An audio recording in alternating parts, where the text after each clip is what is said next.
What's going on, everybody? Welcome back to another day, another week, another episode of The Daily Grind. I'm your host, TheDailyGrind, and on today's show, we're going to be talking about Take-Two CEO says expects the game industry to be commercial streaming mode within 3 years, which is great news if you hate owning things.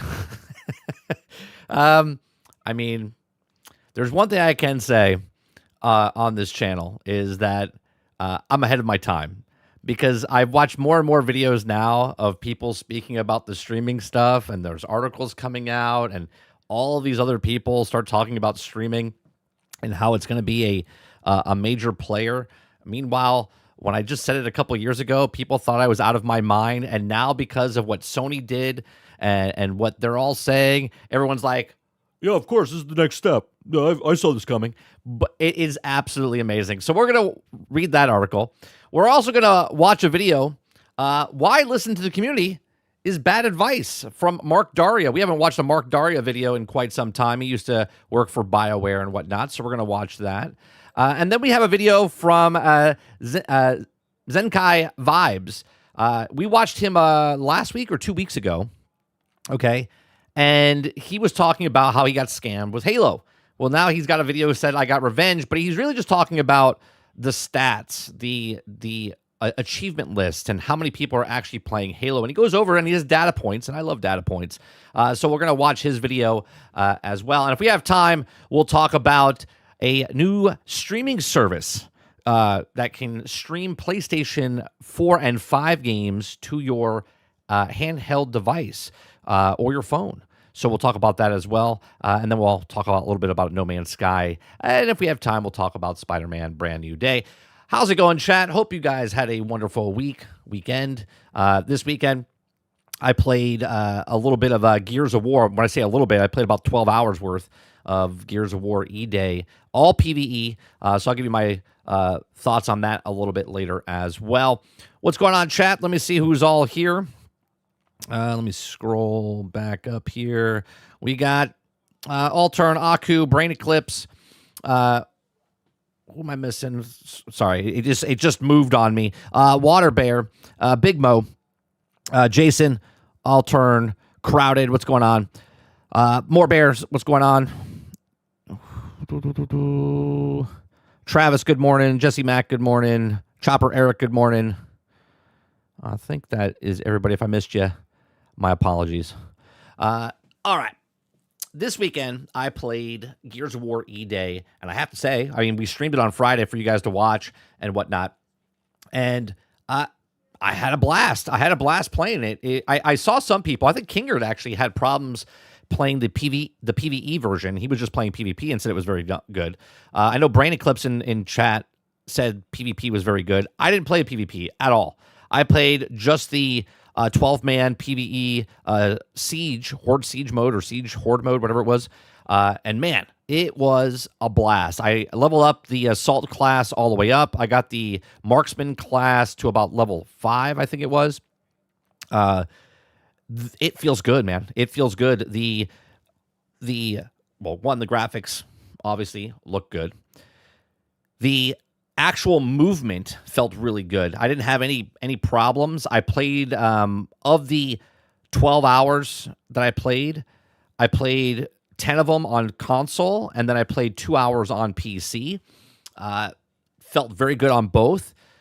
I really, really like the Siege mode, as far as you can go in for a quick match, do your 2 objectives, get out. You can just do the main objective and get out, but you need the weapon parts to level up your gear, to like progress, to make just your overall character, your build much better. But you can play the longer game modes where you just constantly do the secondary objectives, which is the yellow markers on the map. The actual gameplay felt really, really crisp as far as the movements, the way you jump. Now, here's the thing that I kind of compare it to, where they just did Halo Campaign Evolved, okay? And they added a sprint, right? And it feels weird there because that's a remake of the original game, and they added a sprint, and it's just kind of weird. In this is a brand new game, and they added a well, there was sprint in the game, but now you can like jump over like gaps, your movement in the game, and it feels like it's always been there, right? Morning, Rose. Morning, Argus. Morning, Wordkill. And it just felt good. The movement felt really good. I didn't feel like I was getting stuck on walls every time I was like diving and stuff like that. Obviously, there is that, cover shooter base where you hit and you move and you shift from back and forth. What's going on, Just Enough? But I had a blast playing the game. I'm looking forward to it. And then Waterbear asked me over the weekend, he's like, hey, are you going to buy it? And I said, no, I'm not going to buy it. I'm not going to buy it because as an Xbox guy, Xbox offers me Game Pass, and I pay for Game Pass. So I will play Gears on Game Pass. Okay. Now, down the road, when it goes on sale or whatever, then I'll pick it up because I had fun playing it. Now, again, I don't know if the story's good or anything like that, but I will be playing, at least for the first month, I'll play it on Game Pass. And if I like it after that, I'll probably just pick it up because it'll be cheaper then at that point to purchase it than it would be to keep playing it month to month if that was the only game I was playing. Now, obviously, in my circumstance, I have a son who plays a lot of games on Game Pass, so I get my money's worth anyway. But yeah, I'm looking forward to it. I'm looking forward to Gears of War E-Day. At least the Siege mode got me hooked, and I really enjoyed it. So what did you guys think? If you guys played it this weekend, let me know in the comments section. Let me know in the live chat. What did you think of Gears this weekend if you played it? I wanted to play War Dogs. But the problem with War Dogs is that I got an invite. But the invite, I had no code. Like it said, here, enjoy. And I opened it up and there was no code. And I was like, what the hell? And I was like, okay. And I looked it up and other people were having the situation as well. So I was like, it's no big deal. But I watched Drop Frames yesterday, and It's Me JP, the host of that show, he was playing it. He played it for like 24 hours this weekend. And he was describing War Dogs, and it got me excited. I was like, oh, this is the game I'm looking forward to. So hopefully, I know they said they have an announcement because of this weekend. They had a lot of people really like War Dogs. And tomorrow, supposedly, War Dogs is making some sort of announcement. So people are speculating that it's going to come out much sooner, or they're at least going to make an announcement when it comes out, or if they're doing like an early access now to open beta for other people. I don't know. But they said there's an announcement tomorrow, so we're looking forward to that as well. All right, let me see what you guys are saying in chat real fast. What's going on, Kylo? Good morning. Let's see. Clip says, it's so good. It felt like I'm playing Gears 1 with movement. Yeah, it was very good. Argus says, movement feels surprisingly good in this game. Kyle says, been into Elden Ring to even touch Gears. Hope it's been good. Yeah, it's been very good. Very good. Roadkill says, I'm enjoying my Nintendo Switch 2. What are you playing? What are you playing on that, Roadkill? Crowded says, I actually played Space Marines 2 for the first time this past weekend. It's fine. I'm glad I didn't pay for it. I like it. I didn't pay for it either. I played it on Game Pass. I thought it was good. I didn't buy it right away. We're thinking about buying it on sale. We never pulled the trigger. Maybe down the road I will.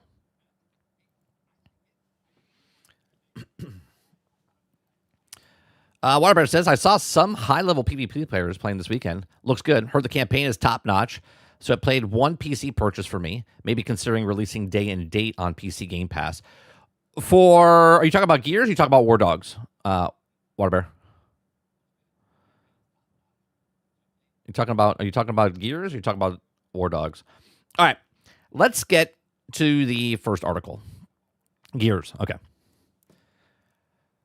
First article that we got is Take-Two. Okay. Take-Two CEO says he expects the games industry to be in a commercial streaming mode within 3 years, which is great news if you hate owning things. Okay. Now, obviously, I don't think he said that, but just off this title, right? If you guys have been watching me, and a lot of you have, a lot of you guys are new in my channel, welcome. Okay. I don't expect you to know everything I've said in the past. In the past, about 2.5 years ago, I actually said that within 6 to 7 years, okay, within 6 to 7 years, we will be in a majority streaming mode, okay, where you won't be buying systems. There'll be dongles and stuff in the back of television sets. You'll be playing through your television set. And I said this about 2 years ago, okay? And now we have one of the biggest CEOs, if not the biggest CEO in the land, Strauss Zelnick from Take-Two. Okay, he comes out, and I haven't read this article yet, but just from the article's title, he says within 3 years. Right now, I said 6 to 7. Right, 6, 7. Yeah, as Kraken says. And here we are, just 2 years in. Now I have 5 more years to go. Now he's saying 3 years would be a combined total, okay, of 5. And I said within 6 to 7, it would be the majority of how people play games. Now, I know people think about this and go, there's no way it's going to be the majority. Majority doesn't have to be 60%. Doesn't have to be 50%. It just needs to be like 33, 35% of the market. And that's where it's going to go. And I said, in the past, I've also said, people are like, oh, no, I'll always buy games. And I said, well, you will until you can't, which by 2028, you can't. All right. So let's read this. If you guys like what I do, we do this Monday through Thursday from 10 o'clock in the morning till noon Eastern. If you like it, hit that like button, hit that subscribe button. If you'd like to go above and beyond that, become a member as little as $5. Now, Rockstar's parent company believes cloud gaming will grow in consumer base even as hardware prices rise. Make the problem, sell the solution, right?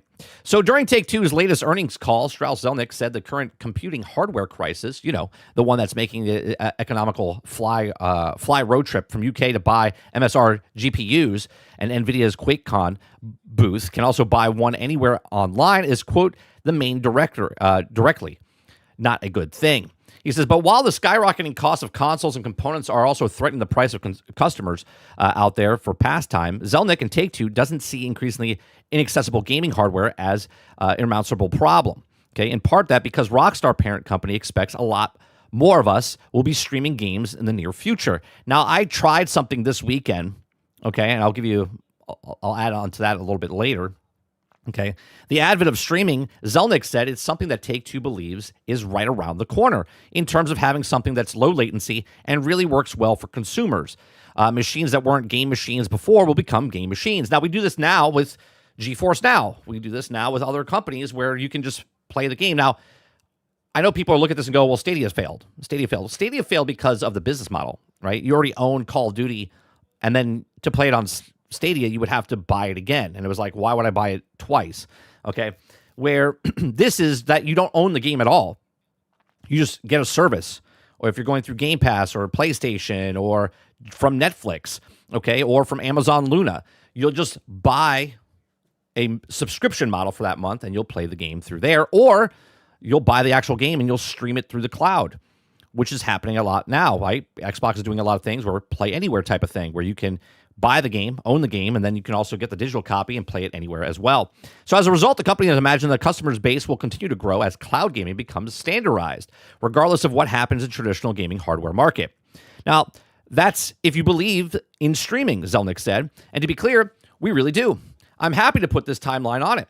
He says, I think the commercial streaming mode within 3 years. Okay. Now remember, I'm just a nobody that said this 2 years ago, that within 6 to 7 years, it would be streaming.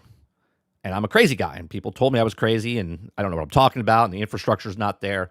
But when a multi-billionaire from a CEO company, okay, or the CEO of a company says it, people are like, well, he's crazy too.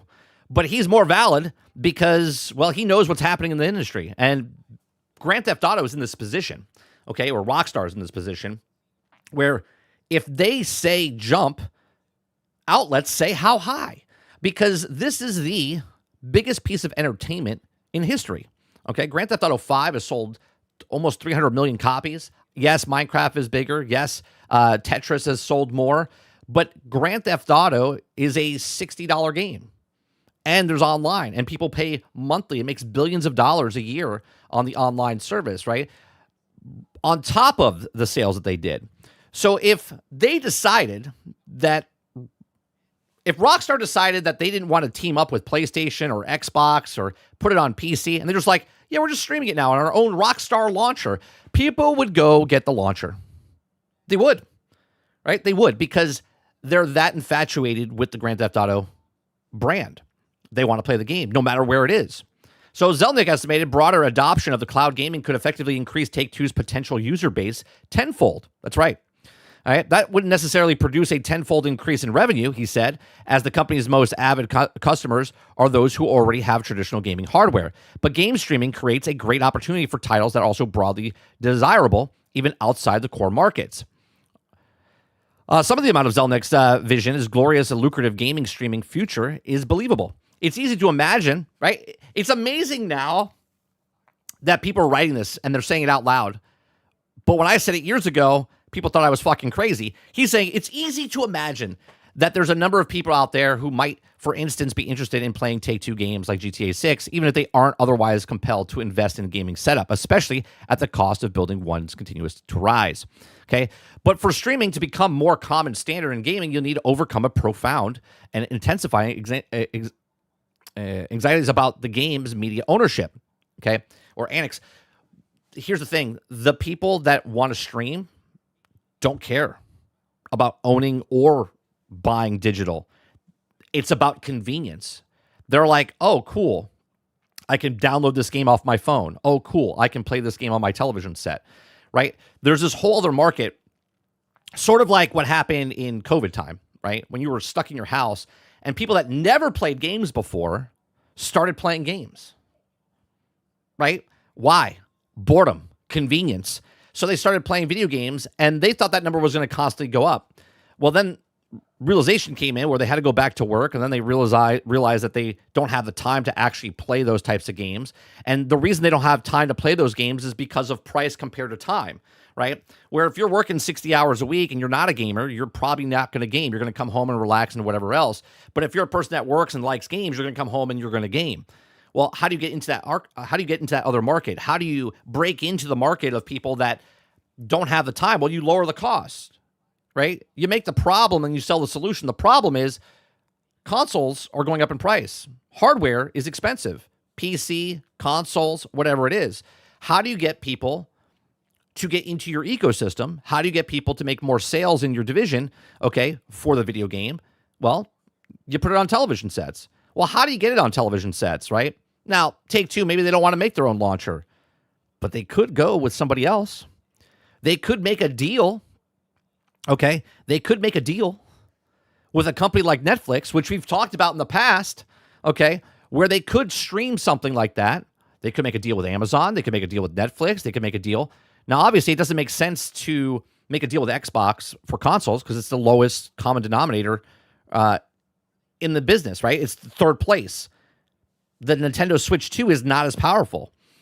So obviously you're going to go with PlayStation. They got 93.5 million units out there. But the problem with Grand Theft Auto 5 coming out on just consoles is that the total number of consoles that can play the game right now is about 30 million less than what they were when Grand Theft Auto 5 came out. Did I say Grand Theft Auto 6? Grand Theft Auto 6, when it comes out, is about 30 million less units out there for potential buyers, okay, because it's not on PC right away. So they market it on Sony, it's on Xbox, so you have a combined total of about 110 million units, 120 million units, whatever it is, total for consoles out there, right? That's still 30 million less than it was when Grand Theft Auto 5 launched back in the day. So now you have to look at it and go, well, maybe they do put it on a streaming service. And you're like, well, that would kill the sales for people that want to get it on console. Not really, because if there is a deal, and we're speculating, we talked about this last week about Netflix and stuff like that. Like, why would Netflix show the trailer on there? Why would Strauss Zelnick talk about streaming like this in the next 3 years, right?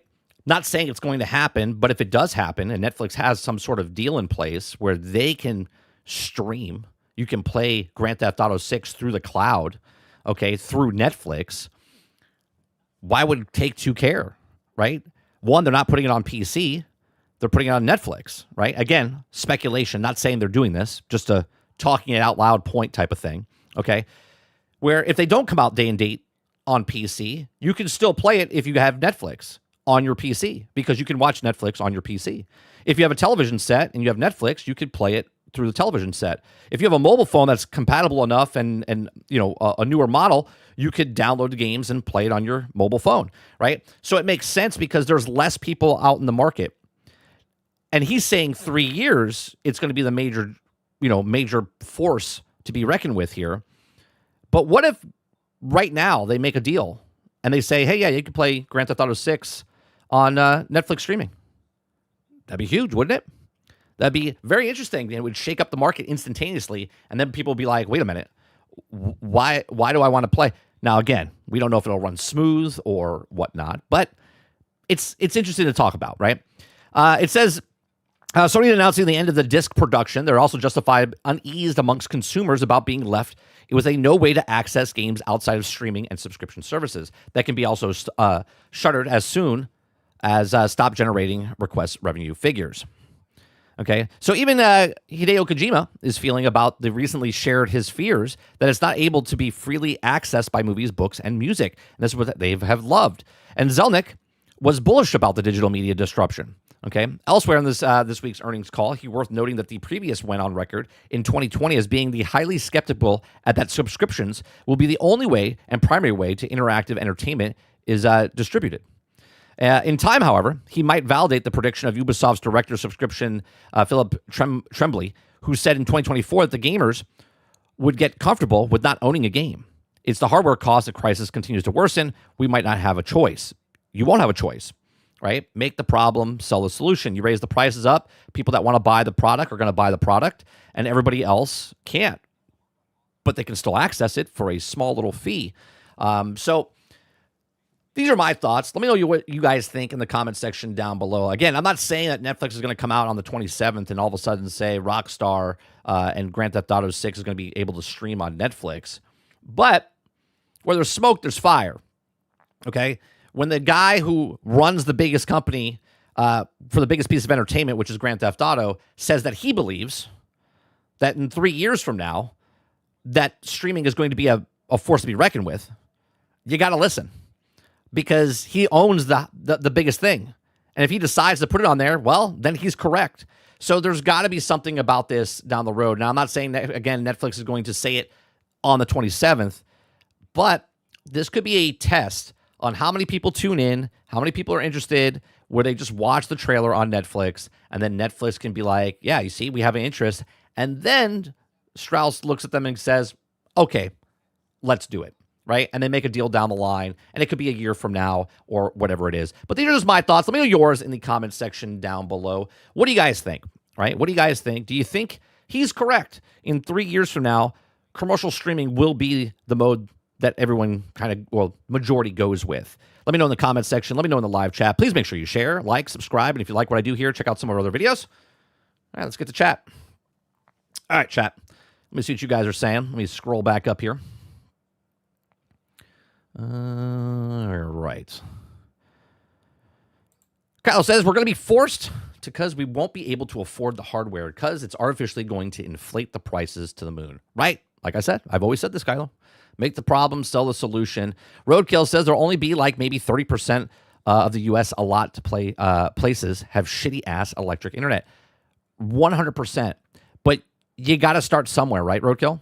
And when you look at the infrastructure, sure, out in the boonies, they might not have great internet. But in large areas and cities and stuff like that, they have good internet where they could play. And they can do this.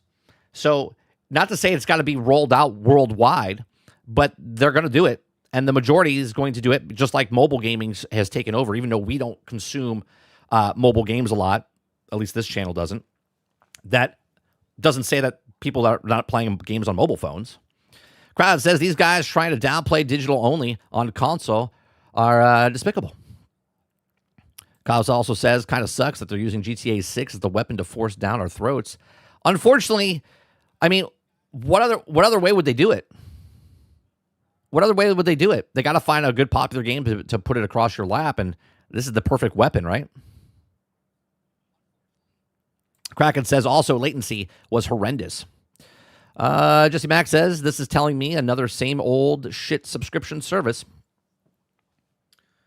Aku says 30 plus Stadia's service had lots of lag. There was also many games you couldn't play because of latency. Sure, but it was still a test out there. But the reason it failed wasn't because of the latency. It failed because of the business model. They wanted you to buy all your games again because they didn't have the infrastructure and all the deals set in place like a PlayStation or an Xbox or a Nintendo did. Crowded House says the PlayStation locks everyone up. Wouldn't be surprised if they make it where you buy the game and you pay for the service like Game Pass. Kyle says, I'm waiting for them to announce that you're having to subscribe to GTA Plus to access GTA Online. It'll be interesting. We're going to see what happens when that gets announced down the road. Jesse Mack says, a lot of the Steam streaming delay and lagging of other mechanical parts is the worst, particularly about streaming games. Well, when you're streaming single-player games, this is a good time for me to bring this up, right? So after we talked about Netflix last week, I was like, you know what? I never played a Netflix game. Never tried a Netflix game. Actually, that's not true. We actually played, what's it called? What was that game called? It was a sequel. Onyx? No, what the hell was that called? It was a single-player game. Oh, my God. I can't think of the name right now. Maybe you guys will say it in chat later. But I played one of their games. But this weekend, what I did was I downloaded Red Dead Redemption. I downloaded Red Dead Redemption off of Netflix and played it on my cell phone, streaming it, right? I was blown away. I was like, wow, it's actually pretty good. Now, I do understand that Red Dead Redemption 2 is from 2008, okay? And we're almost 20 years later down the road and playing it on my phone. But still, I was very impressed by it. And I was like, all right, I can see a vision, right? They have the other Grand Theft Autos on there, the definitive editions that they put on there, 2 years ago or so? Warbear says, Stadia was too far ahead of its time. Chopper Eric says, I would rather game on my phone for the rest of the day as long as I can download the game than turn on the cloud gaming. Well, potentially they could do that, right? As long as you have space on your phone, you could download it on your phone. Let's see. Morning Elite. Why would anyone be against cloud gaming as a concept? I think a lot of people don't want to not own stuff. As long as there's an option more, and again, I can't answer for any other person. I play a lot of cloud gaming, right? But I also own the games that I play on cloud gaming for the most part, okay? Like, I like what Xbox is doing as far as if you buy the game, physical, they give you a digital, and you can also play it online, through cloud streaming because they know you own it or whatever. I'm cool with that, okay? I think a lot of people's pushback on this is that they want to own the thing. They don't want to just pay a subscription model to have a shittier model, like a shittier experience, right? If it's just streaming on your PC, like let's say I have my old PC here that I can't play the game, but I can go to GeForce Now, rent one of their servers, and then turn my computer into a bigger, more powerful computer to play the newest games. That's appealing to some. To others, it's like, well, I want to own the game, and I also would like to be able to play it, type of thing. So I see the pushback there a little bit. Jesse Mack says, selling you the false advertising plan to fool people on every boxes. Kyle says, same. I'd rather just play my backlog and replay my favorites, permanently stream new games. Understandable. But there is a market there for people that are casual gamers, right? If everyone can't afford a brand new PlayStation or Xbox and you wanted to play the newest games, it's like going to Blockbuster. There's no difference. Maybe some of you guys are not from that generation, but if there was a new game that came out that you couldn't afford, you would go to your local rental store, Blockbuster, maybe Hollywood Video, and you would rent the game because you didn't know if you wanted to buy it or own it yet, so you would just go rent it and play it. There was a whole market because of that. Right? GameFly started because of that. So you can still enjoy and play a game and then decide if you want to purchase it later. Chopper Eric says, I will never cloud game. I'm done with gaming. If that's what the only choice is, you can keep it alive going forward. Understandable, right? If it goes all streaming, a lot of people will be like, I'm done. Until there's that one game maybe that comes back later and be like, oh, I'll give it a shot. I mean, obviously, if there's all streaming in the future, either stick to your guns or you break at some point. It could be 20 years from now. You'd be like, all right, I'll give it a shot. Right? I'm not saying you personally, Chopper, but I'm saying that I respect that. If you're like, I'm done with gaming, cool. Be done with gaming. What's going on, Mo? Kraken says, I'll be real. The GTA hype is mostly console players. The PC community isn't anywhere near as hyped about it because they know it's not anywhere soon. What about this, though, Kraken? What about this? As I said when we were reading the story, what if Netflix is a deal and you can stream it from Netflix? Now, streaming from Netflix and also downloading it from Netflix, meaning if you could get the subscription model for Netflix. You download the game to your PC. You don't own it, but the files are local. And then when you're done paying Netflix, you lose the files. You can't access them anymore, right? Now, you didn't have to buy it. You could just pay Netflix to play it. Would people be okay with that?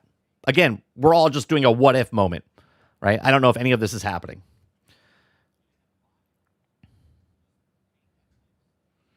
Elite says, I just hope E-Day, Gears of War E-Day, comes to PlayStation eventually. Now, I have a question, Elite, because you talk about, you've been here for a couple weeks now. You're talking about PlayStation and how they have exclusives, and if you want to play their exclusives, you have to buy a PlayStation.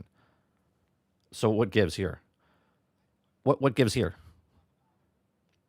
Right? Now they have an exclusive, but you're like, I hope it comes to PlayStation eventually. Seems a little double standard, doesn't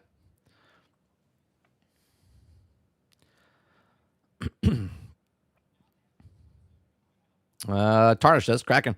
That is true. There is no hype about this game from the general PC gaming base, especially if it's not 1 to 2 years down the road. Right.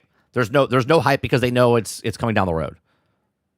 And it's actually good for them because if the game is mid or it's got problems, let's say like a Cyberpunk, they'll be like, cool, we'll just wait.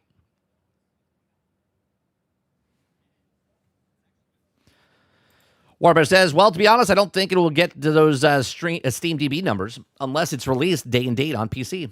I hope so, but we'll also know what's happening. What's going on, Drummond? It says, 30. Have you seen the new No Man's Sky anniversary trailer? Will you please show it for your viewers? I did watch it earlier. We do have it up. I do have it here, but we haven't. We're not there yet. So we'll watch it later. I want to do my main stories first, and then if we have time at the end, then we'll watch it. Let's see here. Waterbear says 30. Streaming is here. Hate it or love it. I play a few games all the time. GeForce Now is as long as my connection is great. I have zero lag. Same. Not to say I don't ever have problems, but I talk openly on this channel all the time. When I travel, I take my headset over there. You see it? Right? There's the MetaQuest 2. Okay. I have the Xbox app on there. I can stream my Steam games. I can stream my my Xbox games to my headset, and I play it from 180 miles away from where I live when I go visit my family for the holidays. I use that. I play on my iPad. I play on my phone. I bring a controller, right? And I play through the cloud. And when I play single player games, sometimes multiplayer games, for the most part, I know what I'm getting myself into, right? So if I'm playing a multiplayer game and I miss a shot and I die, I'm not going to get frustrated because I know I'm on a cloud streaming. But for single player games, I really don't have that many problems.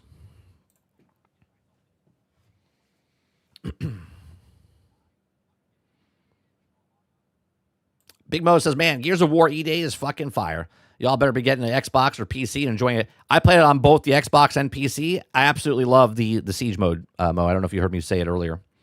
Jesse Mack says, Netflix is also on the console, too.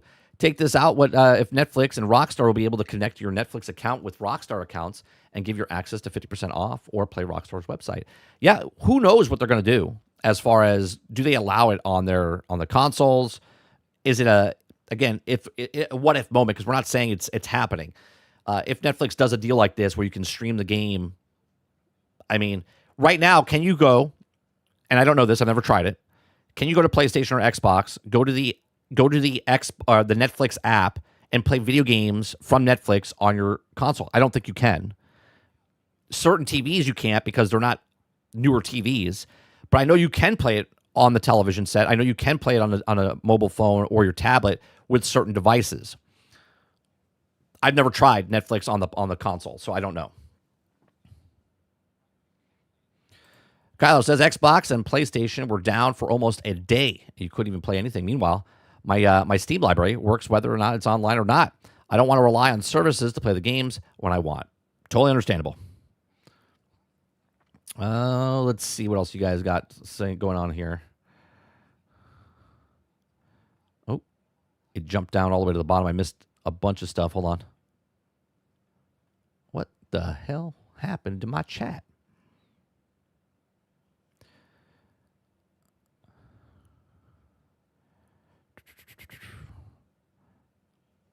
Last game I rented from Blockbuster was Fallout 3. Posters were all over the outside of the store. I was only 13 at the time. Elite says, it's just having a little bit of honest. Gears of War won't sell as many copies unless it gets ported to PlayStation. Yeah, but I agree with you for that, right? Oh, hold on a second. If you feel the need to celebrate when other gamers can't play something, then you aren't a real gamer. You're either a clown or a fanboy. No in between. 30. Can you make a poll to remove certain trolls? Thank you very much for the $10 super chat. I appreciate you. This is. Thank you. Thank you. Thank you. Thank you. Thank you. Thank you. Thank you. Thank you. Let me go back to Elite, and then I'll answer your question there real fast. So I totally understand what you're saying, that they don't have enough people to play it, but it's also on PC and it's also on Xbox, right? Now, if it does sell 6 million or 10 million units, whatever. The point to say that you want it on PlayStation when you, not you specifically, but people that are on PlayStation say the reason people buy PlayStation is because of exclusives. Xbox has no exclusives. Then they have an exclusive, and then you want that exclusive on PlayStation. Do you see what I'm coming from? Right? You can't say you want this to be done and then this also not to be done. Like, if you want to play Gears, then you either have to play a PC or you get an Xbox. It's just what everyone keeps saying. If you want to play certain games on PlayStation, buy a PlayStation. Go back to Tarnish's thing here. He says gamers can't play something. You aren't a real gamer, right?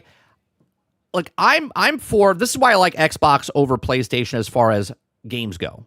Because when a game comes to Xbox, it also comes to PC, meaning PC players can play Xbox games, right? PlayStation doesn't do that anymore.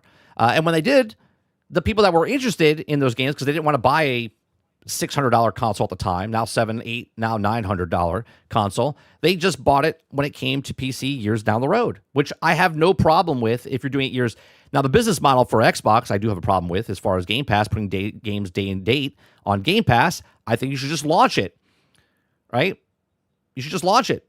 Launch the new game on Xbox and PC, not on Game Pass, for your brand new $100 million, $200 million, $300 million game. And then down the road, put it on the thing. Thank you very much, Tarnish, for the $10. Appreciate that. Kraken says 30. Ban all GTA Glazers. We don't ban anyone. We put them in timeout.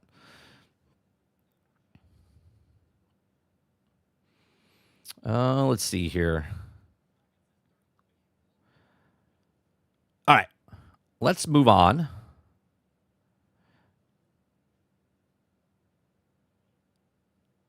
Yeah, but what you're saying there, Lee, people don't understand where the business is going, right? Just a couple of years ago, no one even thought about streaming. No one thought about, cross-platform and stuff like that. Just 5 years ago, okay? So you're right. The exclusive games, they're not doing well because they're over budget. But if Xbox can get their act together and they have way more people that could potentially play their games than if they just went over to PlayStation. You understand? Like, PlayStation, Xbox, and Nintendo are all fighting over for the same 200 million people. It's been like that for 20 years. Right? There's like 200 million people that they're fighting for. There's overlap. People that own a PlayStation own an Xbox. People that own an Xbox own a Nintendo. People that own a Nintendo own a PlayStation or Xbox and a PC. There's overlap there. The PC market's much, much bigger. The cloud gaming market's much, much bigger. So for Xbox to put something out there now looks ridiculous, but down the road could exponentially, as Strauss Zelnick said, we wouldn't make more revenue, but you would have your game out to way, way more people, 10 times more people.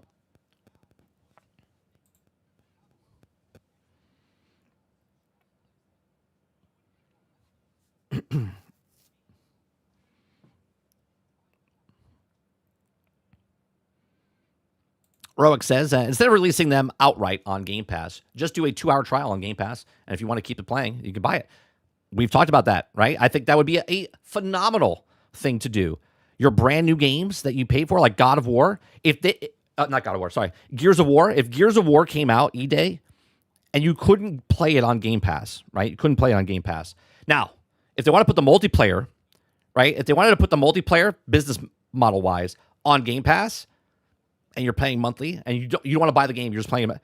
But if you just gave a time, like a demo, on Game Pass, you're giving access to the people that pay for the membership to get access to the game to go, cool, I got a demo because I paid for this fee. And I get to decide if I want to buy the game or not. I think that's reasonable because they're losing money because their games are way too much. Now, if they can get these games, these first-party title games below $100 million, they want to put on Game Pass, cool. Then they only have to sell 2-3 million copies, and they'd be fine. But that's not what's happening right now. Right? That's not what's happening right now. They're way overpriced. What if Netflix is announcing GTA 6 because you will be able to play GTA 5 on the mobile officially? I mean, I get it, but I don't know if you want to make that announcement so close to the new game. Right? Like, they made the announcement of the definitive edition and stuff like that years and years later, not while they were selling a brand new game, right? You want all hands on deck for Grand Theft Auto 6 and push Grand Theft Auto 6 as much as possible. At least in my opinion. All right. Let's go to Mark Darrah here. Mark Darrah has a little video here called Why Listen to the Community is Bad Advice. Now, we like listening to Mark Darrah. He is a ex-developer. I don't know if he's still a developer. We don't make fun of him, but we do push back a little bit on what he says sometimes, and which we'll be doing now. All the links in the description down below. If you guys like what I do, we do this Monday through Thursday from 10 o'clock in the morning till noon Eastern. We cover news stories, cover videos, give you my thoughts and opinions. We get your thoughts and opinions as well. So let's give a listen to Mark Darrah here. At all. You've heard some version of the statement more than once. Players say it all the time, journalists say it, sometimes other people on the team say it.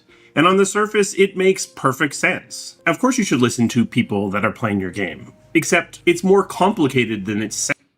It's not complicated unless it's a live service game, right? It's not complicated. No, actually, it's complicated if it's a single-player game, because obviously make a game, sell a game. What your vision is for a single-player game, cool. Once that single-player game is done and you're playing a multiplayer game or you're playing a live service game, and the people give you feedback to that, then you probably should listen to it because they want to continue playing your game and they don't want it broken buggy. Because people don't talk with one voice. Because the loudest voices in your community don't always represent the majority of your players. And because players don't actually always know exactly what they want. So let's talk about why listen to the community is great advice and also terrible advice. So I don't get completely canceled, let's start by saying... I like how he says that. So I don't get completely canceled. Let me go over this real fast. Developers should absolutely listen to their communities. Players are incredibly valuable sources of information. They tell you when they're frustrated. They tell you where they're frustrated. They tell you what they like, what they don't like. They tell you where they feel. Do you remember that? Remember, hold on, I have it. Hold on. This is not Mark Darrah, but the thing I'm about to play is the guy, the Fallout creator, Tim. Right? Here, this is what Tim said.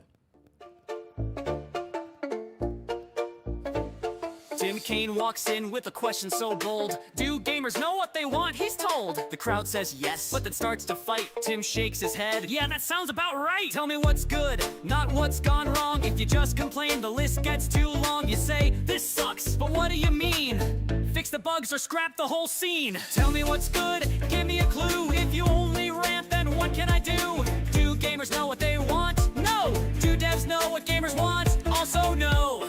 Right? So now let's rewind here. Like the Let's rewind here. Developers should absolutely listen to their communities. Players are incredibly valuable sources of information. They tell you when they're frustrated. They tell you where they're frustrated. They tell you what they like, what they don't like. They tell you where they feel like the game is unbalanced, where they feel... Right. We tell you exactly what we like, what we don't like. There's certain people that don't. They just say, fuck you, your game sucks, which you would filter out those people and then get the people that actually gave you constructive criticism on what the problem is. Feel like they're not getting a fair shake from the multiplayer systems in your game. They tell you where they're getting lost and confused. They also give you a great insight into how they are actually playing the game as opposed to how you wish they were playing the game. Right. A lot of times they're going to identify problems way faster than even the best. That's called play testers. Hence why we tell you not to buy, pre-order, day one, full price for a half-ass game. QA team possibly can, because there are so many more of them. If you ignore them completely, you're making a game in a vacuum. This is a complete mistake. But what might be coming clear from what I'm saying is that players are really, really good at identifying problems. What they're a lot less good at is identifying solutions. No. See, that there's two points to this, right? Me as a customer, it is not my job to tell you how to do your job, but I'm telling you, because I paid $80 for your game and it's broken, buggy, and I tell you that this is a problem in the game, right? I'm not here to tell you there's a problem in the game and this is how you fix it. I'm not on your payroll, right? I'm not on your payroll. If you want me to help you fix your game, then maybe give me a discount on the game. Maybe send me a paycheck or a subsidized check or something, right? It is not our job to break it down to you and go, well, this is the... You guys made the game. You guys know what is possible. We're throwing ideas out there for you. Maybe that you didn't think of. Maybe you did think of. And you're like, well, that's impossible, right? So obviously it can't get fixed. But to say that we got to break it down now, personally, I do break stuff down. I tell you how to fix the stuff, okay? Or what you could add to the game without breaking the mechanics that are already in the game. But that's me personally, right? To want everybody that's on a Reddit forum or a Twitter page or to tell you how to fix your game, not on us, bro. That's on you. They're not developers. They're game players. They know they don't like something, but the solution... And nowadays, the developers are not game players. They may come up with may not be the best. If they're telling you a class is boring, the actual problem might be that the choices in progression aren't very interesting. It might be that it's too powerful or too weak. It might be that it interacts. That is 100% correct. Keep your vision. Make a game. One of my main things I say on this is make a game, sell a game. If you decide to make a single player game and this is your vision, that's the character that you want to make, cool. That's what you decide to go with. Stick with that. Okay. And when your game comes out and then people give you criticism for it and they tell you why the game is bad and no one's playing it, then you know why. You made a mistake. Now, if it's a live service game and you make a game and you put it out there and people are giving you feedback and saying, well, this is broke, the hit detection's off, the script writing's bad, and you can go in and fix that, that's on you, right? That is on you, the player. These games are pushing $500 million budgets, yet they have trouble recognizing what their player base wants. Exactly. Make it make sense. Exactly. Thank you very much, Tarnish. Oh, that's the wrong one. Sorry. Thank you very much for the $5 super chat. Exactly. You're spending $500 million on these projects, $300, $400, $500 million, and you're like, yeah, gamers don't know what they're talking about. Well, obviously, you guys are making the game, and there's a problem there, and we're recognizing it, yet you don't know what to do about it. Seems like an internal problem, doesn't it? With the game in a non-standard way. It might just be confusing, and players aren't figuring out how to use it to their great... If it's confusing and the players can't figure it out, that's on you. It's on you. It might be as simple as saying, put this here and explain it better. You guys didn't do it correctly. That's why people are confused. Right? Greatest advantage. If they're saying this enemy AI needs to be smarter, it might be that the AI is bad. It might just be that the creatures are dying too fast. And that is your choice to figure out.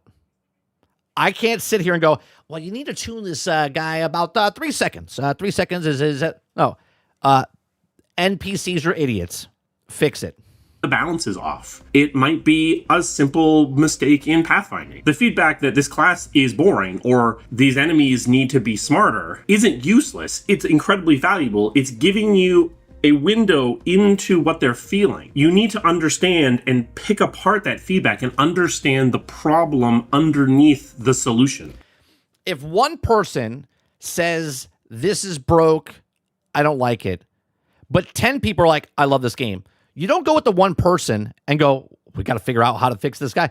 If there's hundreds of people saying the hit detection's broke, the net code's broke, this is broke, obviously you should look into it and go, not, well, maybe they should tell us how to fix the net code. No, you need to fix the net code. You need to fix the AIs because they're fucking broke. Everyone wants to jump to a solution. Everyone thinks they have an easy fix, but you don't need the fix. You need the problem. If you just take the solution they're proposing and layer it on top of what you have, in most cases, all it's going to do is just move the problem somewhere else. And in some cases, it's actually going to make the problem worse because they're trying to alleviate the symptom. If I suggest something, and I'm just speaking about myself, right? Let's take Power World for a second. Let's take Power World for a second. If the grind in Power World is, let's say, getting a certain piece of ore, right, where it's a grind to get to, right? And I'm like, oh, well, this needs to get fixed because this grind for the ore is just too hard to get, right? Maybe as the person playing the game, I don't understand it yet. And then if you play more of the game, you go, oh, it makes sense now, right? This is why they don't put it in. Why, as a developer, would you then listen to me and go, oh, well, the ore is too hard to get, so we need to nerf it? By doing that, it then makes the game super easy, and then there is no grind anymore, right? Like, obviously, as a developer, you wouldn't be like, no, we can't take that request because he hasn't played through enough of the game, and he doesn't understand how to get the actual gear or the ore, right? Instead of going, we need to fix that so this guy is happy, and then completely break the economy or break the way the ore gets, and then people get bored faster because they get it much sooner in the game. You see what I'm saying? Like, that is not up to us, right? It's up to you, the developer, to lay it out and go, well, this is the reason that is for this. And as I play the game, go, oh, I see. Yeah, that makes sense. Don't listen to people that don't understand the game. Listen to the people that do understand the game, which is, again, on the developer. This is why you have a community manager. This is why people look at certain problems and then bring it up to the developers. This one-to-one talking to developers is a bad thing. You need to have the one person, which is the community manager, in between the developers and the gamers. The community manager then reads through all the stuff, do their actual job, where they go, oh, I hear these problems. And if I see 100 people talking about the same problem, then you bring that up to the developers and go, they would like to understand why this is happening. Instead of going, well, one person on Twitter says this is a problem, and they go, oh, well, we have to go figure that out. That is stupid. That is the problem from the developer standpoint, not the actual gamer standpoint that they're experiencing without necessarily understanding the problem as a whole. One of the biggest traps that teams fall into is treating the community as if it's a single voice. You have multiple different groups of people playing your game. So don't answer to all the groups. Hardcore players, you have casual players, you have people that play for the math, people that play for the story, you have people that are going to consume every single piece of content, and some that are going to blow through the game as fast as they can and then move on to the next thing. Each of these groups wants different things, and the problem is you don't have an equal conversation with all of these different groups. Chances are, over time, especially... First of all, you have no idea each of these groups who is a casual, who is not. Well, technically you do, because you know who's playing, how long they're playing for. So obviously, if such and such says a complaint and they only have 2 hours in the game, and such also has a complaint and they have 2,000 hours in the game, I think you know who to listen to.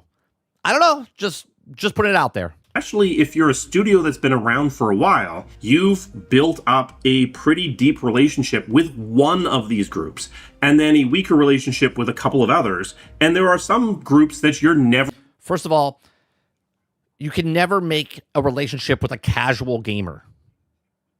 And what I mean by this is a casual gamer is a person that just plays the game and leaves, and they don't really care, because if they start caring about the game, they're no longer casual.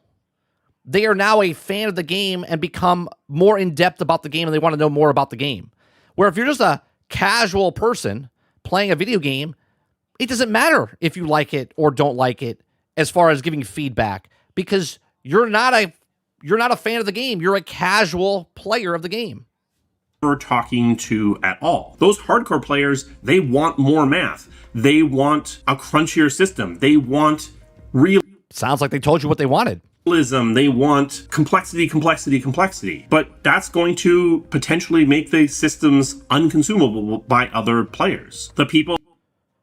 That is your job as a developer to say if it's possible. And if you do add it, it then destroys the game. Then you would have to communicate back to the audience saying, we can't make those changes, because if we made those changes, then it would affect the game. You know, the communication from the community manager going, I've talked to the devs, and the devs said we can't do that because of X, Y reasons. People that are just in it for the storytelling are interested in getting deeper looks into the lore, more understanding of the motivation of different characters. But people who are new to your franchise potentially aren't going to understand all of that, and they might You have to do a better job of explaining that to them. get confused and overwhelmed. So you need to remember that your community is a bunch of different groups. First of all, if you have one person come in and is completely confused as a new player, fine. But if you have 10,000 people coming in and they're confused as a new player, well, then that's a problem on your side of bringing people into your game. Again, that's not the gamer's problem. Casual gamer, hardcore gamer, doesn't matter what type of gamer they are. If they are having problems entering into the game, that is a fundamental problem with the game, and you might have to fix that from the developer standpoint. And when you are in a conversation that seems to be unified by your community, take a step back and ask, is this actually all of the community, or have we built up a very special relationship with a specific part of the community, and we are listening to them to the exclusion of other groups? Because usually there isn't. First of all, you got to figure out what groups you want to market to. If you're making Dragon Age 3, you probably want to market it towards the people that like Dragon Age 1 and 2, because you're making the third one, and more towards those people, because those are the people. If you're looking to get new people in to make it easier so they come into the third one and maybe they go back and play 1 and 2, then you would have to figure out a way to that. That, again, that is not on the gamer. That is on the developer and the business making the game. If you're making a brand new IP that nobody knows anything about, then you need to make it where people understand the onboarding is very, simplistic, and then it gets thicker and thicker as it goes. It all depends if you're making an RPG, if you're making an MMO, if you're making a survival, if you're making a single player game. This is weird to me what he's saying. Universal agreement in terms of what the community wants and what the right solution would be. The reality is that most of your players aren't talking to you at all. Most people buy a game, play the game for a while, maybe really enjoy it, and then finish it and move on. They're not yelling about the game. So then you've just eliminated all the people that do not have a problem with your game.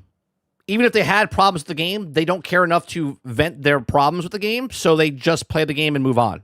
So those people you wouldn't listen to. On Reddit, or tweeting about what they want, or engaging with the community, or making YouTube videos. Most people aren't terminally online. You need to remember that your window into your community.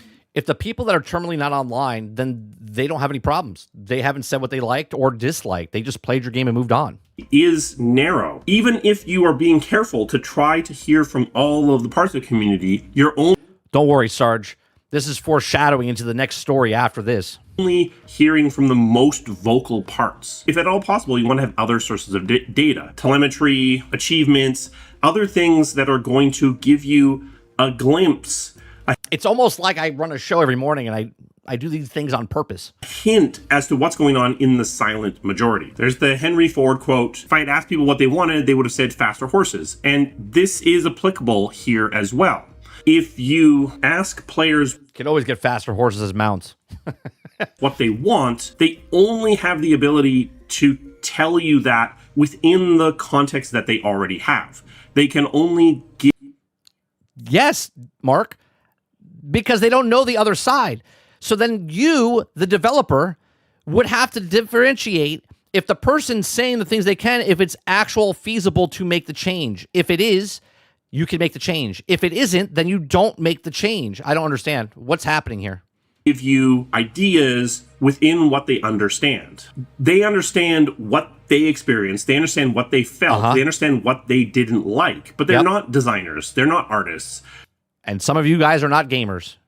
They're not innovators. So at best, you're going to get something that is like something else. Battle Royale was not a genre that was being asked for by the community. The Nemesis system, not a system that was being asked for by the community. So sometimes you're going to need to do things that you believe are going to give the community what they want experientially without them being able to tell you that, yes, this is what I want. You're going to have to use the feedback that you're getting, use the interaction with the different parts. No wonder it took so long for games to get made. Can you just sense it, guys? Can you sense it? Like you're in a meeting, you're a developer, and this is how they speak in the meeting. They're like, all right, guys, let's gather up here. So Ted, what'd you get? Well, I had a guy complain about the running was too fast. Well, okay, he doesn't understand. How are we going to fix that? Let's take 3 weeks to try to figure out how this one person asked for one thing instead of just saying, yeah, no, we're not going to do that. We're not going to do that because it's not worth our time. What else is happening? Oh, hit detection. No, we don't need hit detection. Let's go to something else. They say the dialogue is a little stale or robotic. Oh, we get a voice actor, but we're not going to deal with that. They don't understand what goes into making a voice actor. Like, what are we talking about? Like, you're making the game. Make the game. If it's a live service game or you want feedback, then take the feedback that you want. Don't take the feedback that you're not going to do anything with. That's a waste of your time and our time. To the community to innovate, to build something new, and hopefully it's going to overlap with what they actually want. Listening doesn't mean doing whatever the community says. It doesn't mean holding votes and letting the majority win. It doesn't mean... I say this all the time. We have a feedback thing in our Discord. I said, hey, give me feedback. I would love feedback, right? Doesn't mean I'm going to listen to it, but give me feedback because maybe it's something I didn't think of, right? And then someone brings it up and says, hey, maybe you shouldn't do this. And I go, well, all right, well, I'll think about that. Putting the loudest voices first. It means understanding what your community is experiencing, using their frustration, using their excitement, using their emotions to figure out underlying strengths and weaknesses in what you're making, and then use that to make your own decisions informed by the design that you have, the vision that you have, the game that you're making. Sometimes that's going to mean that you need to make a change. Sometimes it means that even though people are frustrated, you need to stay the course. You need... Yeah, because you get to decide what the game is and isn't, and if you want to take the feedback or not. Need to understand that this is frustrating, but understand as well that it is what the game needs. It's what the game has to stick to. If you try to... Perfect example, right? Stick to your guns, right? Arc Raiders, people are saying we want a PvE. They said, no, we're not giving you a PvE. They kind of give a PvE, the way they matchmake and stuff like that, but they're staying to their guns. They do not want to give, because if they open that door up to just PvE, they know what they're going to have to deal with. And they're like, no, we fundamentally can't do this, right? Even though I want PvE, right? Even though I want PvE, okay? They don't want to give it to us. Why? Well, that's their decision, because they know the inner workings behind the scenes, and they go, no, we're not going to give them that, because if we give them that, it's going to break other things, so we're not doing it, right? I'm still going to tell you that I want PvE. That's me, the gamer. I want PvE. They're like, well, we're not going to give it to you. Cool. I'm not playing your game. Now, if you want me as a gamer, then you would do it. If you don't care about me as a gamer, which is fine, right? You already got my money. I already played the game. I enjoyed it. Okay. I would play it more if there was a PvE section, right? Gears of War E-Day. I just played it, right? I didn't play any of the PvP. I played all PvE Siege mode because that's what I was interested in. That's what I'll play. That's what I'm interested in. To be responsive to every single piece of criticism, your game is likely going to swing wildly all over the place. Right, Sarge? This is why we talk about make a game, sell a game. because improving one experience is likely going to have a negative impact to another experience. So by pleasing this one group, you have a high probability of frustrating another. Sometimes that's what you want to do. Sometimes you want to narrow your focus down to a very specific subset of your community. But There, Kraken, that's a good example, right? Warframe. Again, it's a live service game though, right? Warframe came out. When you onboarded to Warframe, it was like hitting a wall and then climbing directly straight up. Nobody knew what the hell to do. It was so, I'm talking Warframe year one, right? It was extremely, extremely difficult to onboard in that game. You're like, what the hell's going on? They constantly changed it and made it better now. So when you go into Warframe, it's overwhelming, but now you understand what the hell's going on. Another great example, Hell Let Loose. Hell Let Loose, original game, very hard to understand when you first start playing the game. It's a very steep curve. Vietnam, that's coming out, they have a nice little tutorial. They're telling you how to do this thing. So now there's an onboarding process to make it easier for you. Hell, even Gears, they had a whole area to teach you the way to move, right? It's a tutorial, okay? The onboarding is very easy. These are good changes from past games. These are good changes in a live service game. The way he's talking about it is like single player games and other stuff. It's like, tell me how to fix it. No, we give you the feedback. You figure out how to make the changes. You figure out how to do all this stuff. Fairly perfect solutions, so don't narrow so much that there's only 4 people that are going to enjoy your game. So you should be listening, but the trick is deciding how you're going to interpret what you're hearing. So listen to everyone. Imagine if there was a job position. Maybe if we call it, I don't know, community manager. Maybe the devs could figure out what is good and what isn't good. Listen to the worst people on the internet. Listen to the people that are saying things that aren't even... If I was a developer, I would personally not go on Twitter to see what people are saying about the game. I would go to my community manager and go, hey, can you put a list of people that you think it's worth our time to make the changes that we need to make? I don't know. Call me crazy. Really informed by the game you're making. Because even that is useful information. Because they're coming to that conclusion for a reason. Sometimes that reason has nothing to do with your game, but often it has something to do with your game. So what should you be doing? You should be listening broadly, seek feedback from as many different player groups as possible. When you're doing this, though, recognize that there are non-player groups. I'm telling you, this is why things don't get, because they have no idea. That also want to have a voice at the table. And if your goal is not to sell through to those non-players, you probably actually shouldn't be listening to them. Yes, that's correct. You shouldn't be listening to them because if they're non-players, why would you listen to them? Take all of this information, take the frustrations, take the excitement, and look for patterns. One person not liking the shape of someone's boots is probably just an outlier. If you're getting... It's not probably. It is. It is an outlier. If 10,000 people are talking about the boot shape, then maybe you should fix something. But if 10,000 people aren't talking about the thing, then you wouldn't do anything about it and you would move on. Hundreds of complaints, then it's probably telling you something. Take that feedback and focus on the problems that they're identifying, not the solutions that they're setting out. Players are good at identifying where they're feeling pain, where they're having a bad experience. They're much less good at solving the problems for you. So don't use them to solve your problem. I'm sorry. In the beginning of the thing, he said, don't listen to them because they don't know the thing. Now he's saying they're solving the problem for you. Wait, let me rewind what he just said again. Like, my brain hurts. We're listening. Thank you very much for the $2 super chat, Aku. I'm so confused on the last sentence that he just said. Okay, let me rewind this. They're problems that they're identifying. Telling you something. Take that feedback and focus on the problems that they're identifying, not the solutions. Not the solutions that they're setting out. Players are good at identifying where they're feeling pain, where they're having a bad experience. Yeah. They're much less good at solving the problems for you. So don't... Solving the problems for you. Okay. Use them to solve your problems. Use them to identify the problems. Okay. I agree with that. Yes.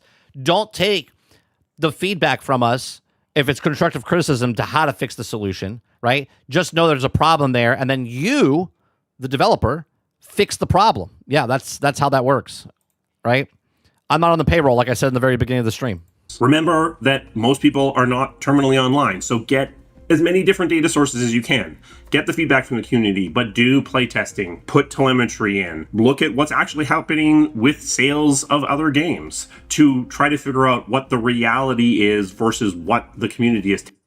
If it's a like game of yours, of course. I wouldn't compare your sales or what's happening in your game to like Grand Theft Auto. Telling you, the community is one excellent source of data, but it shouldn't be your only source of data. And finally, remember that you have a vision for your game. If you get the best, you should anyway, right? We have it all over the place in this channel. Make a game, sell a game. What it takes to make it. We also have a song about it, and in that song, it tells you what they need to do to make a game, right?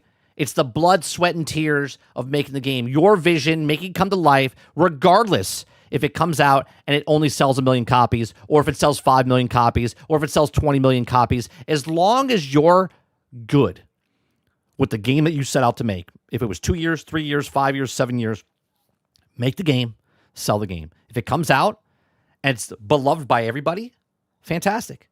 If it's beloved by 1 million people, fantastic. If you feel that you made the game the way you wanted to make the game and it didn't sell, well, then you know the clientele wasn't in the same vision as you. But if you make the game and you're happy with it, then that's what it is, right? Games, books, art, TV, movies, they're all arts, all forms of art. Make the thing that you want to make. If it attaches to people, then they'll buy the game, they'll love the game. If they don't, well, it's a failure as a business, but if you kept true what you wanted, congratulations. The suggestion from your community, but it violates the vision of your game. It's not actually the best suggestion. Not every suggestion is going to line up with what the game is trying to be. And that's okay. Come on, world. And there will be more games for those players to experience. And they may get that feature in a game in the future. You don't have to act on everything the community says. But where possible, you should try to listen to it. So listen. Devs should make the game. Community managers and other people should tell you what they should focus on because they filter out the noise. They filter out the noise. Community managers are very important.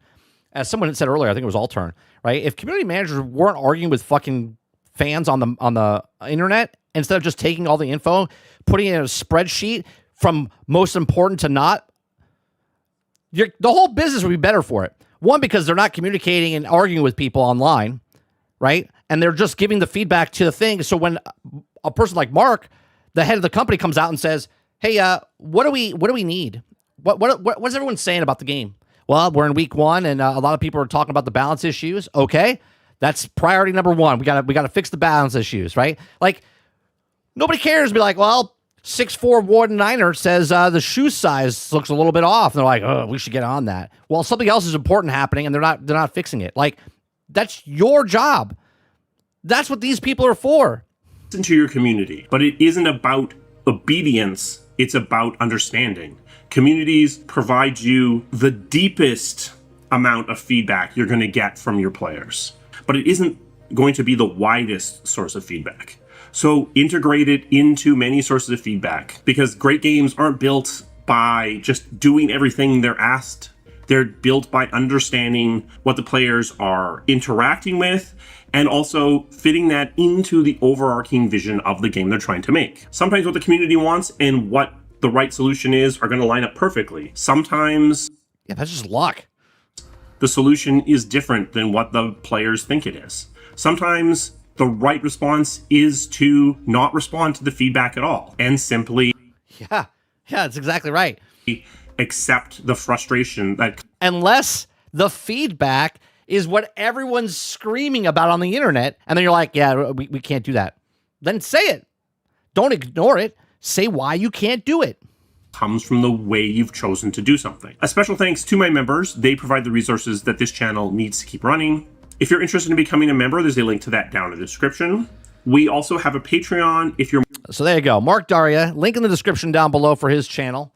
Go check it out. Look, I give feedback to Mark Darrah's videos and stuff like that, but he is an industry insider, right? Like, he worked in the business for a really long time. He has got some really good videos. If you're a person that's in the video game space and you want to listen to a dev talk about that stuff, he talks about it. Sort of like Laura Fryer, right? Sort of like Tim Kaine, right? We could give feedback to them and you know, if you want to say making fun of them or whatnot, but just constructing what they're saying, you can go look at his videos. I do implore you to go to his channel and listen to his other videos. They are good, okay, for not everything, but for all things, just like my channel, right? You might like me for this video, not like me for another one. It is what it is, okay? But go check it out. Links in the description down below for Mark Darrah.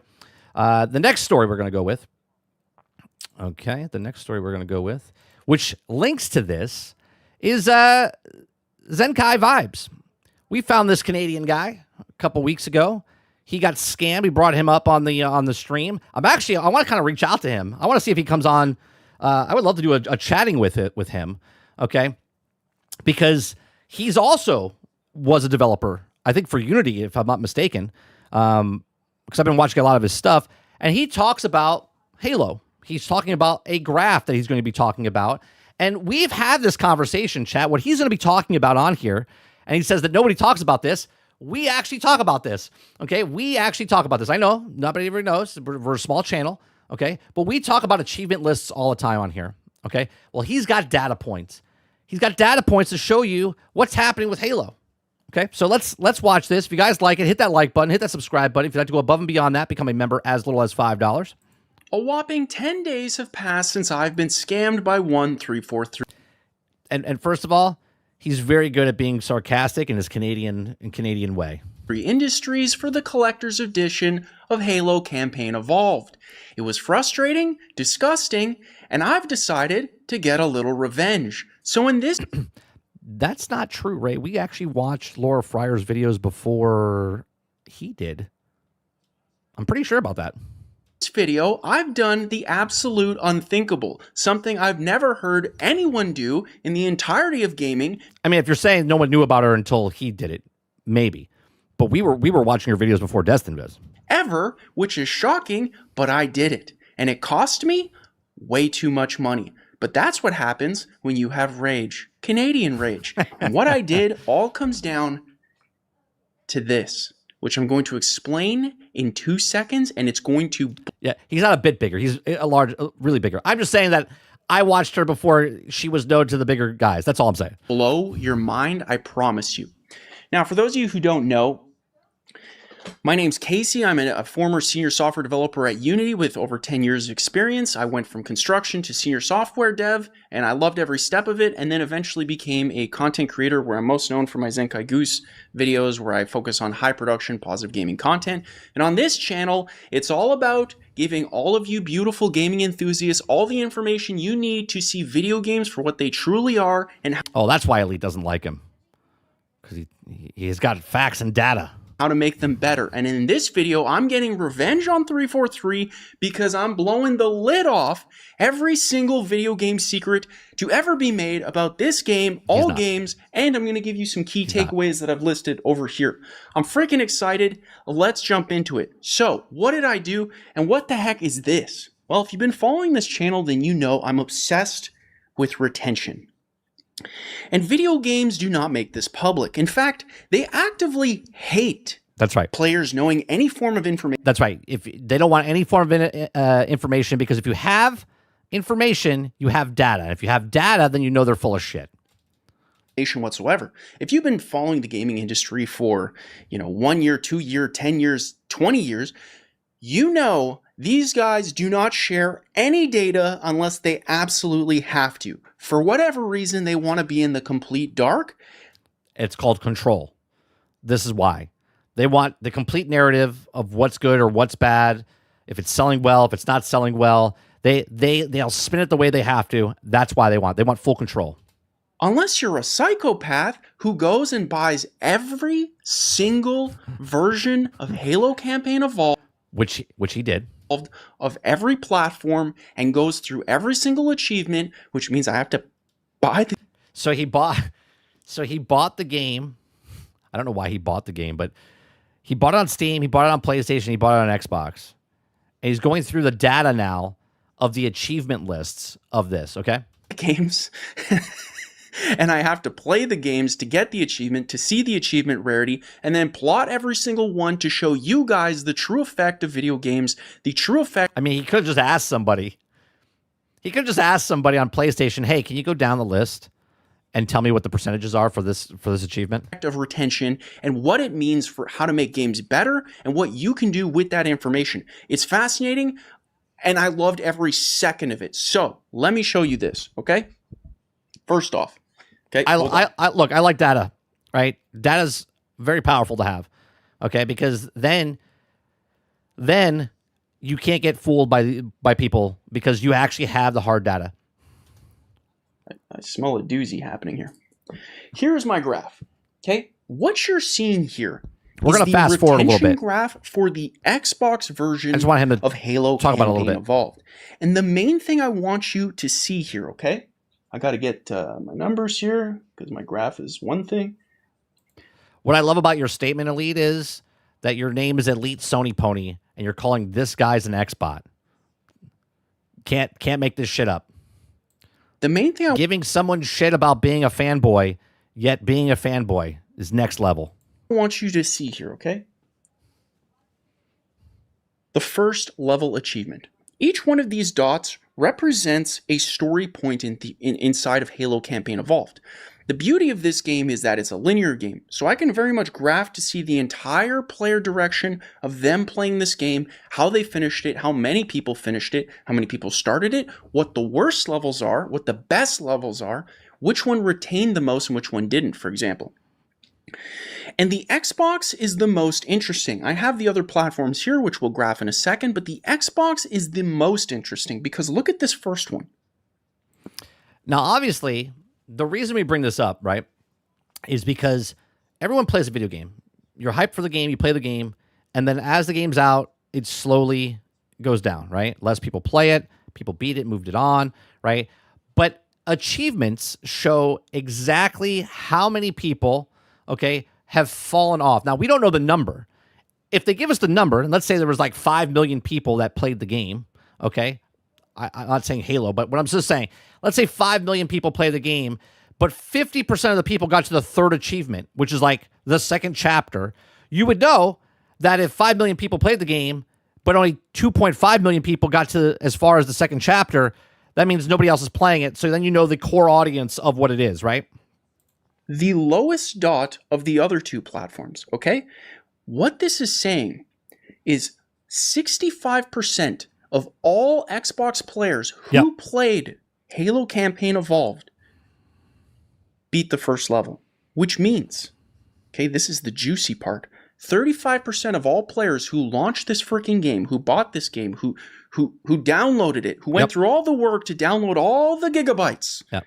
I'm talking about you, Uncle Bob, okay?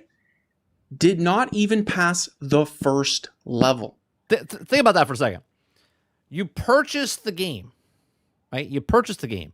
You downloaded the game. You played it on Game Pass, and yet 35% of the people on Xbox didn't complete it after that. So you would assume that if you bought it, you probably completed the first mission, right? If you didn't buy it, okay, and you played it on Game Pass, you're like, try it out, didn't really care for it, right? Because this is just Xbox he's talking about. Didn't really care for it, and they just stopped. This is huge because what we're looking at here is the impact of Game Pass, okay? The beauty of Game Pass, if you don't know, Microsoft has a subscription platform, and the idea is very simple. It just acts exactly as Netflix. Anything that is Microsoft owned or they made deals with, you can go in and you can go get those games and you can install those games directly to your console and play them whenever. However, when you launch the game, you immediately enroll yourself into the achievement rarity. Right. Meaning that whenever I get the first level's achievement, that percentage, the rarity of my achievement score, okay, is based off of the people that got it. 65% of all players have the first level achievement, is compared against every single person who started the game. That's how this works on Steam, that's how this works on PlayStation, and that's how this works on Xbox. And what we can see right here is a huge delta between PlayStation, Steam, and Xbox because of Game Pass. Effectively, it means we have an influx of people who have heard of Halo Campaign Evolved. Yep. They've launched it, and the first level did not gain their attention. Didn't capture them. Now, if we go back to Mark Darrah's thing, if those people that didn't buy the game, by the way, they just tried it on Game Pass, didn't like it up to the first thing, they just stopped playing, would you listen to those people to figure out how to fix the game? No, you probably listen to those people and ask them, why didn't you get to the first point? It could have been onboarding. It could have been like, the thematic, I didn't like this, whatever it is. Now, what I want you to think about is the goal of 343 Industries. And I'm referring to them as 343 Industries because for some reason, these rascals just don't want to make the Halo game that we all want them to make.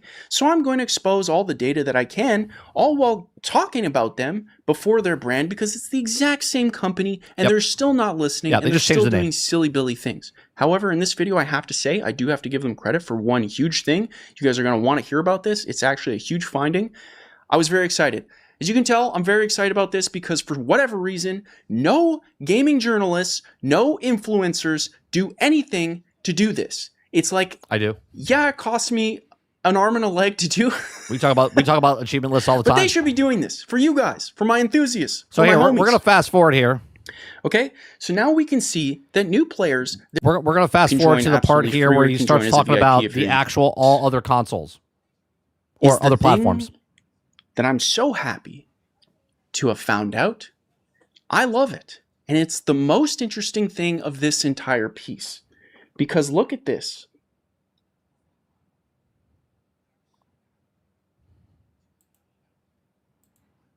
Look at this graph. So if you look at this graph, right? If you notice something, now the red is PC, the blue is PlayStation, the green is Xbox. Now, obviously, Halo's been on Xbox for a long time, right? People have played Halo, so a lot of people, you're not going to get as many people, new people, to try it. So obviously, this number is going to be low, okay? But if you look at the PC and you look at the PlayStation, look at the way the line goes. The line moves exactly the exact same. The same percentage-wise, falls the exact same way no matter what platform you're on, meaning there's something fundamentally wrong with Halo Campaign Evolved, right? Do you see anything important? And I want you to ignore the giant drop-off here because that's Game Pass. What you're seeing is the numerical proof of what Game Pass does to video games. This huge drop-off. That is the effect of Game Pass, and that's also the effect right here of completion rate. Because what you're seeing here with Steam on top, PlayStation under, and then Xbox under that, is the entire completion rate of every Halo player across all platforms. So if this is like the 90% people get to the first mission here on PC, 82% on PlayStation, it drops the same percentage-wise, right, from PC to PlayStation down to 85, 87%, down to like 72%, which then drops down to 65%, which drops down to 56%, and then so on and so forth. When they get to the bottom, the people that started and bought the game don't complete the game, right? 100% people buy it. 90 or 87% of the PC guys play the first mission, and by the time it gets to the end, it's around 20%. PlayStation bought the game, 81%, 82%. By the time it's out at the bottom, 18%.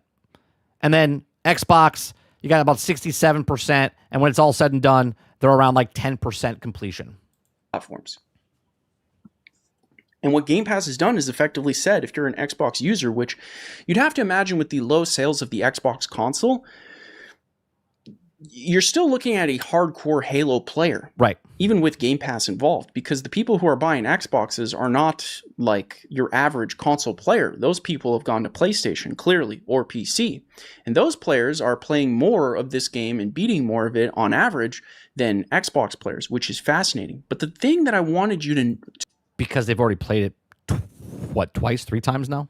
To notice more than that, more than which platform beat what and which platform didn't beat it as much, that we're going to talk about in a second, because that's also super fascinating, and I have some stuff to share with you guys on that. But look again at the graph. Look at it really closely. Yeah, it's crazy, right, Eclipse? You see anything different? It's the same.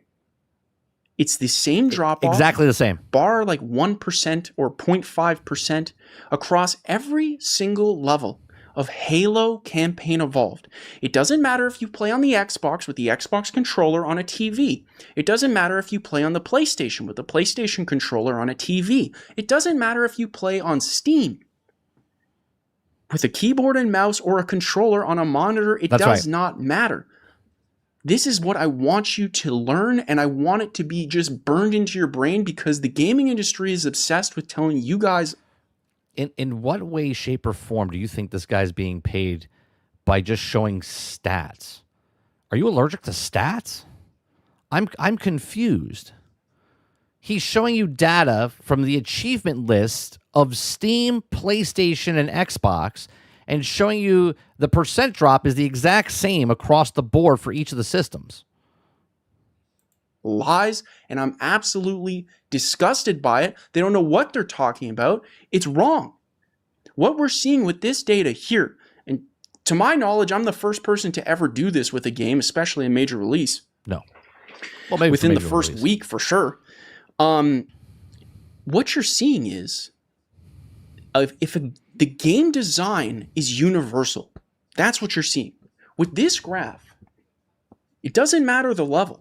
You can see level 3 had a insane drop off. Look at that. Look at the drop off in every single system. They're all the same. It's the exact same slope. So when a level is boring, it doesn't matter if you're playing on keyboard and mouse. It doesn't matter if you're on a TV. It doesn't matter if you're on a computer. It doesn't matter if you're using a controller. It doesn't matter. The game design was not as strong as it was in previous levels or ongoing levels, meaning it's universal. There's none of this like, well, depending on XYZ or blah, blah, blah. No. If it was made this way, the player interpreted it this way on average, and they all yeeted. I mean, some didn't. These are the hardcore people. But on average, there were dips in every single one. So this says objectively, not subjectively. Okay, this is the thing that the gaming industry is just completely wrong on. They think everything is subjective. No. This is pure data, and I'm so proud to show it to you so you can see it. Objectively, this says truth and reconciliation. Oh, absolutely, more. We brought it up that I bring up achievements every time we play a game. Every time we play a game and finish a game, we go to the achievement list, and we're like astounded because we're not looking at like the hard achievements. We're looking at the bare bone achievements. Like if you go to Minecraft, right? If you go to Minecraft right now, and look up the achievement of someone opening up their inventory. Like, think about that for a second, right? I forget what the percentage is, right? We looked it up. It's minuscule compared to open up your inventory in Minecraft is basically you just do it by accident. You can open up your inventory, right?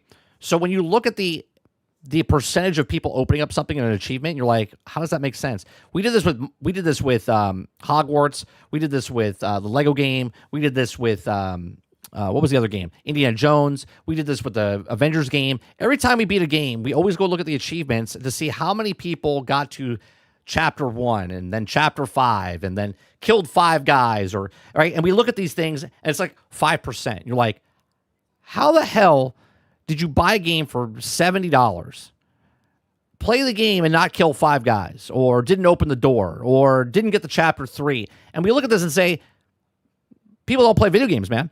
People buy games. People talk about things. It's like the large minority of people talk about video games, but no one actually plays video games. They buy them and they just fall off, or they don't even open them. They open them. They go, oh, this is cool, and they never go back again. It's crazy.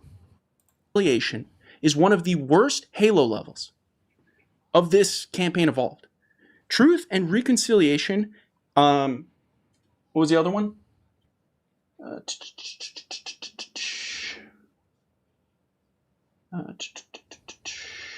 Assault on Control Room. Here, let me fast forward a little bit more.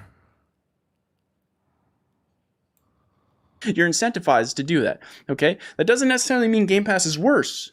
This is probably a separate video. Let me back up here. Remember, that was a thing too. That affects it just the same way that Game Pass did. And then the game was like, hold my beer. And you beat it. That's how important this is. Now, 25% is the best that you can get on Steam. This is paid. And clearly we see that when you pay for something, it influences your decision. Of course it does. Right? When you buy something or you get something for free, you're more incentivized to complete it. Okay, right? People who pay, on average, it's not even a question. It's a fact. It wouldn't surprise anyone, but it's a fact. People who pay for the games are more likely to beat the game. We can see that objectively with this information. It's not up for debate. It's a fact. Okay? It's the same way like when you go watch a movie on streaming and you're just like, eh. And then you go to the movie at the movie theater and you're like, well, I paid for the ticket. Yeah, I like it. I'm going to finish this. Yep. I mean, there's nothing more to say. That's just how that works.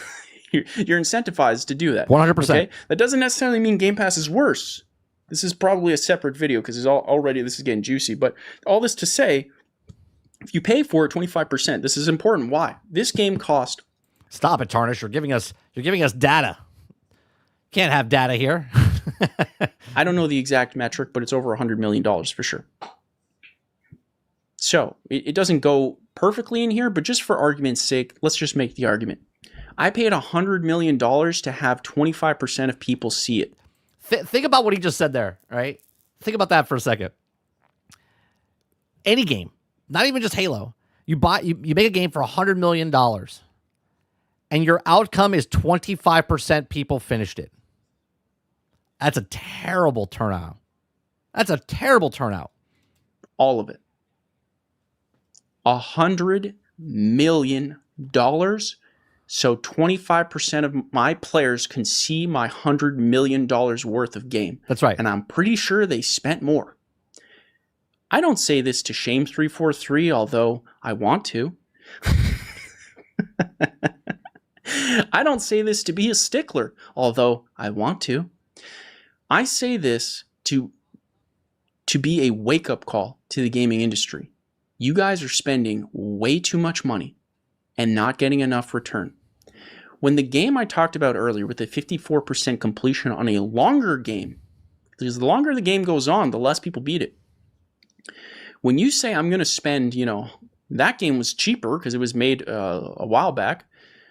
But if I say I'm paying $50 million and half the people are more likely to see everything, that tells me your game slapped. Like from a game design point of view, from a story point of view, it hit on all notes. That is a phenomenal amount of people who beat your game. That's impressive. This 25%. I'm not saying it's bad. I actually look at this is why Nintendo's so successful, right? Because their costs for video games are way down. They're not spending hundreds of millions of dollars on their first party titles. Yet their first party titles sell tens of millions of copies, right? So that's why they're so successful. That's why Crazy Uncle Nintendo is so successful over the years. Where if you look at Xbox and PlayStation, right, they spent $250, $350 million on their first party titles, and they only sell 5 million copies. That's not very good, right? And just think about that. They sold 5 million copies. Now they care about the money part, but out of those 5 million people, if only 25% of the people are actually finishing and beating the game, that's crazy. And you spent $350 million on these games? 25% is average, at least from what I've seen. But what that's telling me is it worth the $100 million, which we all know it's more, of the juice that you squeezed? Like if I'm a betting man and I'm like, I'm gonna get all these apples so I can only sell one of them. I'm gonna take these 4 apples. I'm gonna climb this tree. I'm gonna put in all this effort. I'm gonna take these 4 juicy, delicious apples. And then when I get down, I'm gonna fall down, break my leg, and I'll have 3 disgusting apples and 1 good one, and I can sell that. Yeah. Worth it. I don't know, man. Seems like a weird strategy. Yep. Now, the final point that I'm gonna make with you, and then I'll give you some quick little takeaways here that I have here that I've written down, which I think are interesting. But the main point that I want to take away here is objectively, there is something about either the player or the environment. I would argue it's the latter. Yeah, it's an environment. On PC that gets players to lock in more.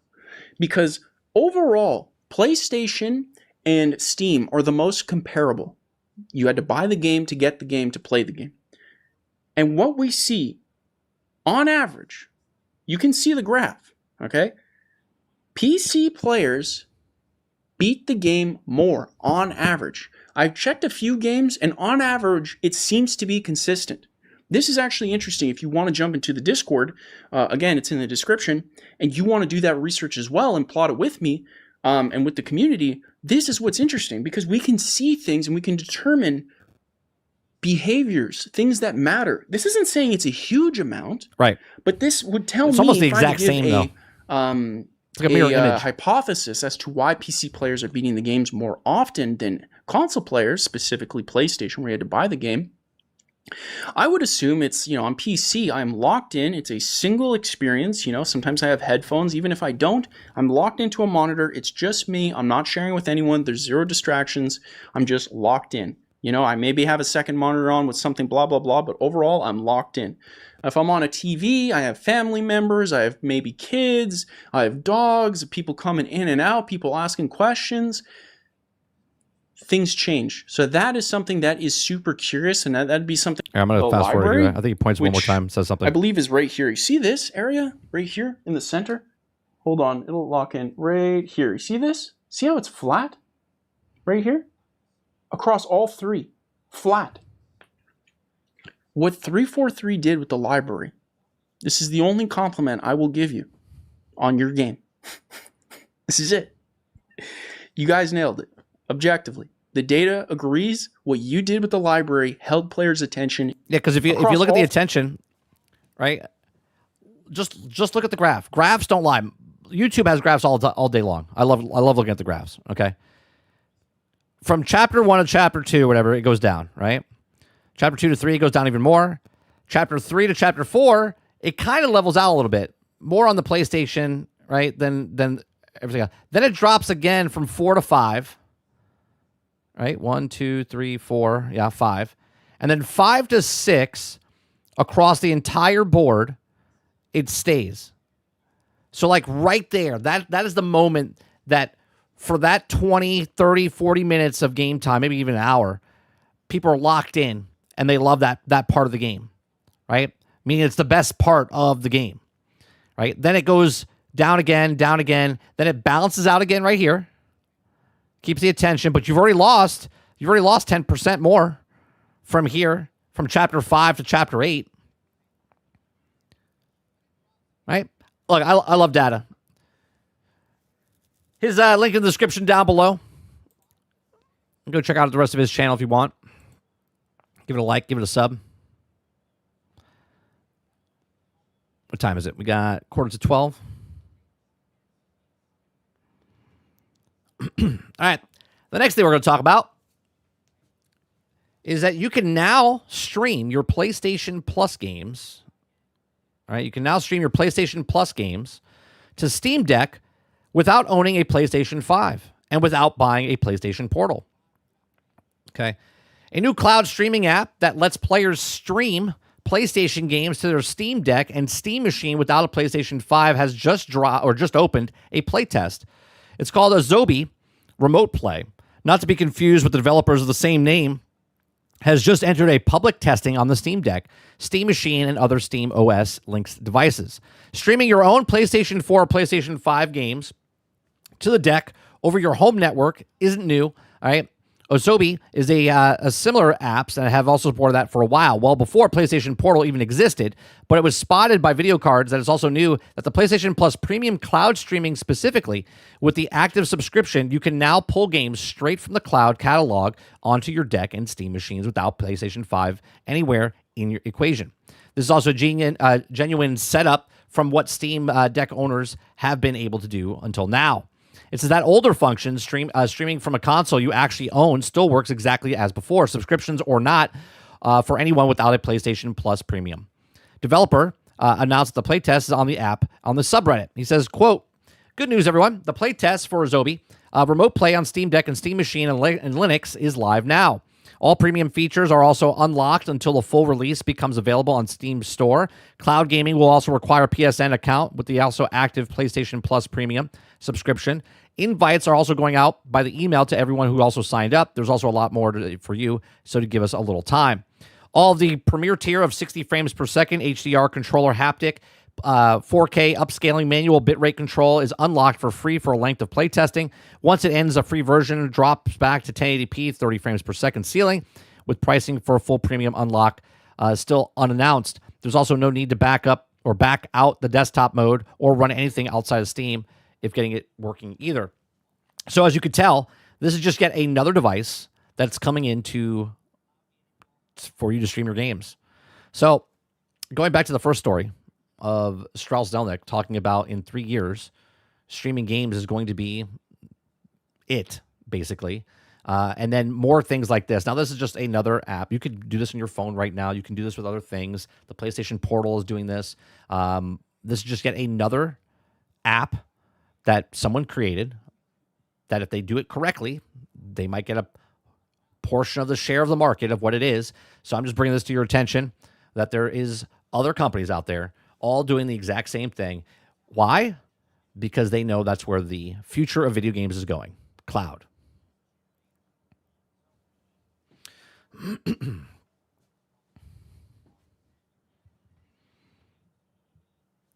Let's see here. I don't know what you guys are talking about. You guys are talking crazy in chat, so we'll let that go. You guys talk amongst yourselves there. What else we got here? We got that. We got talked about that. I got the No Man's Sky, as Drummond asked earlier in the stream. We're gonna watch the No Man's Sky 10th anniversary.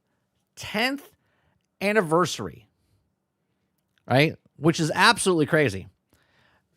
Right? So let's watch this. It's got music playing, so I'm gonna lower the music a little bit, and we're just gonna watch the 10 years go by for No Man's Sky.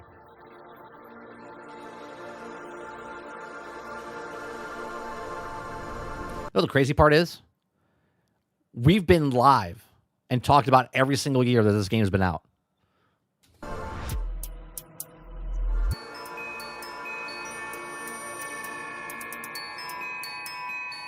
Man is unstoppable. Was the Pathfinder in year 1? Wait. Next was year 2?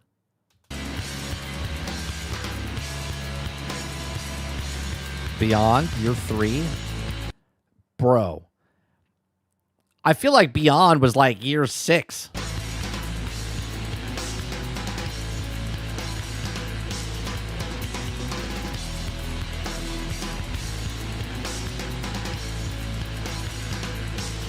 What happened? This is COVID year right here, right? What happened after year 4? I don't remember any of this. And we talked about it all the time.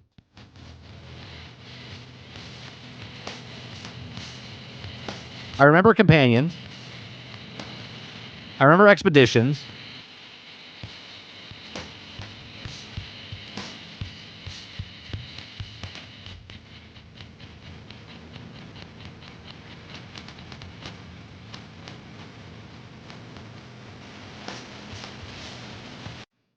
I don't remember that one. That's year 8. Remember Echoes.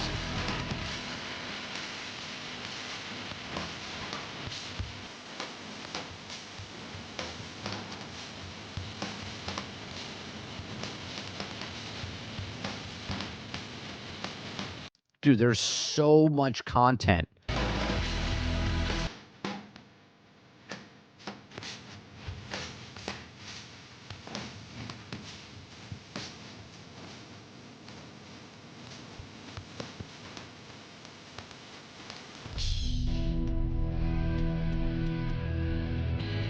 Yeah, No Man's Sky has Pokemon battles now, yeah. Ooh, No Man's Sky, the Cosmos? Well, what the hell's that? They got more information on that?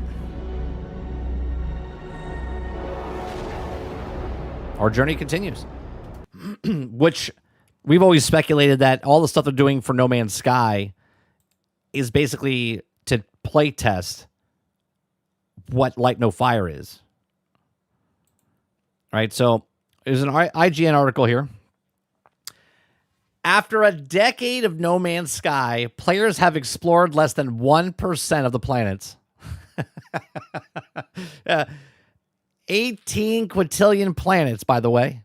18 quintillion. All right, No Man's Sky developer Hello Games celebrating 10-year anniversary with a few eye-catching stats that tease the upcoming update. Anticipated No Man's Sky launch on August 9th, 2016. Okay, on PlayStation 4 and PC. Tens of thousands of negative reviews on Steam. It sold so many copies when it came out in 2016 that we did a story like 2 years ago about this. It sold so many copies that they could not charge. They don't have to charge for like 12 years because they made so much money off the initial sales of the game. Okay, the game quickly settled overwhelmingly negative Steam reviews, rating a clear sign to anyone visiting the Steam page that something was very wrong. After that, base developer Hello Games continued to update No Man's Sky over the years, improving player sentiment to the point of where it is now considered super. It took 2 years to hit mixed and another 3 to hit almost positive, mostly positive. At that time, 5 years after launch, the head of publishing of Hello Games explained how hard it was to claw back the Steam user reviews from such a low base. Right? Look at all the updates, man. Look at this. We got 3, 6, 7. You got 14. 28, 29, 30, 31, 32, 33, 34, 30, 35. 35 updates. Today, Hello Games development chief Sean Murray penned out a note to fans expressing his delight that No Man's Sky has stood the test of time, confirming that the year has since the game's highest player numbers since launch. Murray even believed that the eye-catching stat, even now a decade after launch, players have explored less than 1% of the planets in No Man's Sky. No Man's Sky features procedurally generated open world universe, which also includes 18 quintillion planets. Ahead of No Man's Sky's release, Hello Games told IGN it would take 585 billion years to see them all. So yes, less than 1% sounds about right. Murray also used the anniversary to tease No Man's Sky's next update, Cosmos, proving that the support for the game will continue beyond the 10-year mark. Hello Games is also busy working on the next Light No Fire, which is also about the adventure building, survival, exploration together, set on a fantasy planet of the size of Earth. It's going to be very interesting to see,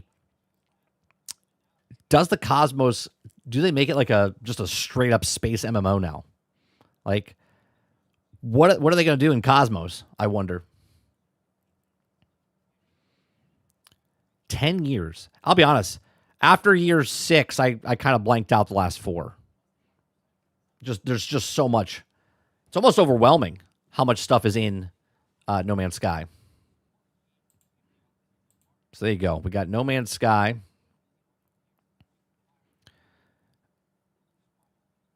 I got another story here, which I thought was pretty interesting, which is Steam reportedly refunds Battlefield 6 player within 470 hours logged in after EA quietly pulled Rush Mode from Quick Play.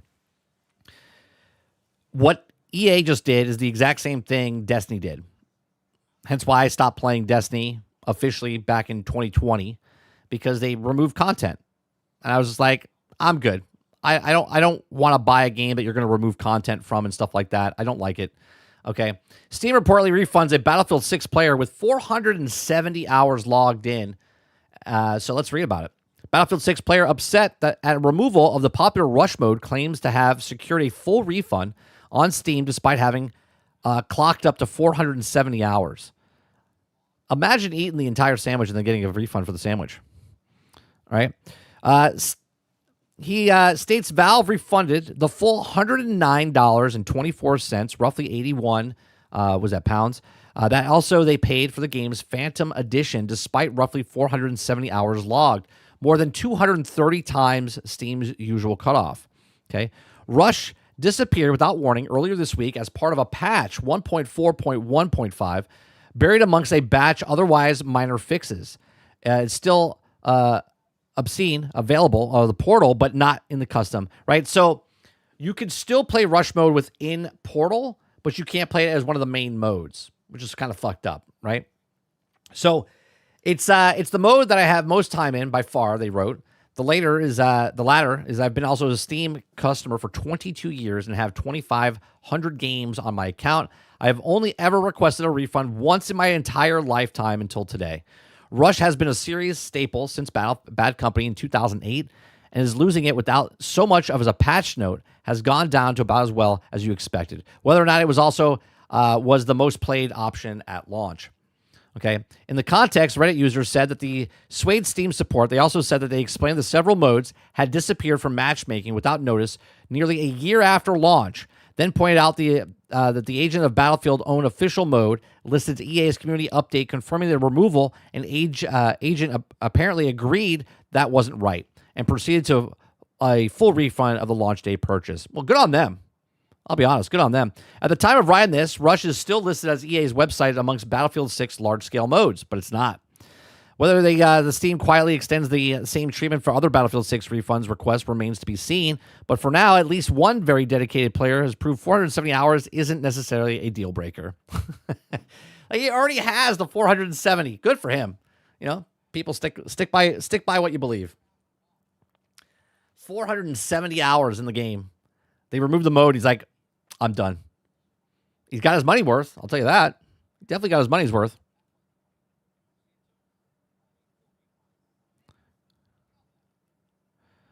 What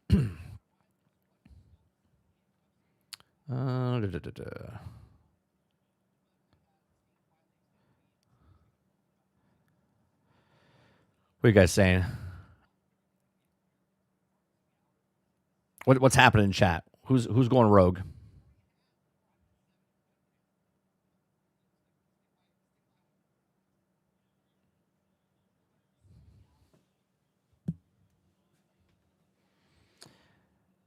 All right.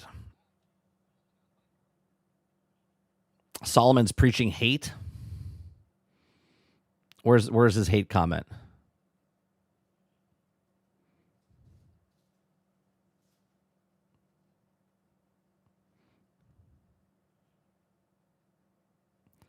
Let me see where's his hate comment?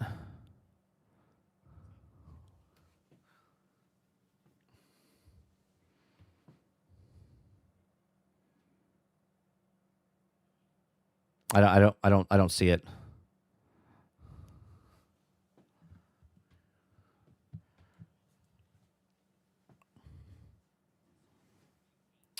Well, I want to know where his hate comment is.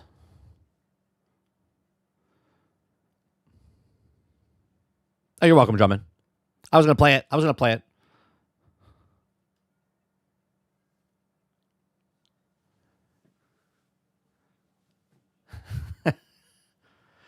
Never mind. Let's move on. Oh, no. That's not how that works here.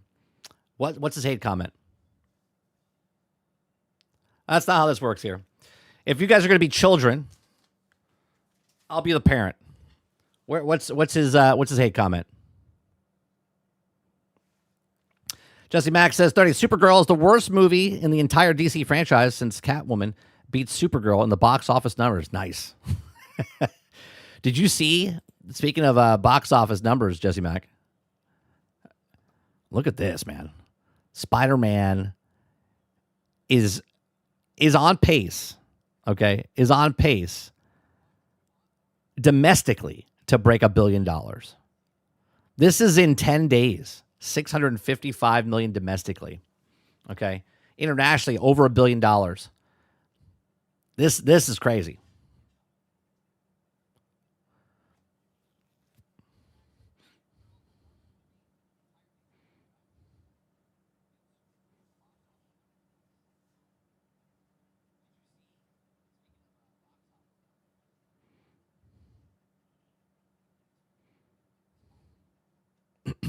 right? What is like right now, it made 45 million this weekend on Sunday, 57 million on Saturday, 43 million on Friday. Even if it drops down to 35 to 30 million, so it makes another 100 million next weekend, and then throughout the week, we're talking it's going to break over, which means that this is going to break over 2 billion, which could end up, I forget what I said. I have to go back to the video on GXG. I think I said 2.92. I think I said 2.92. Very plausible for 2.5 for sure, which is absolutely crazy.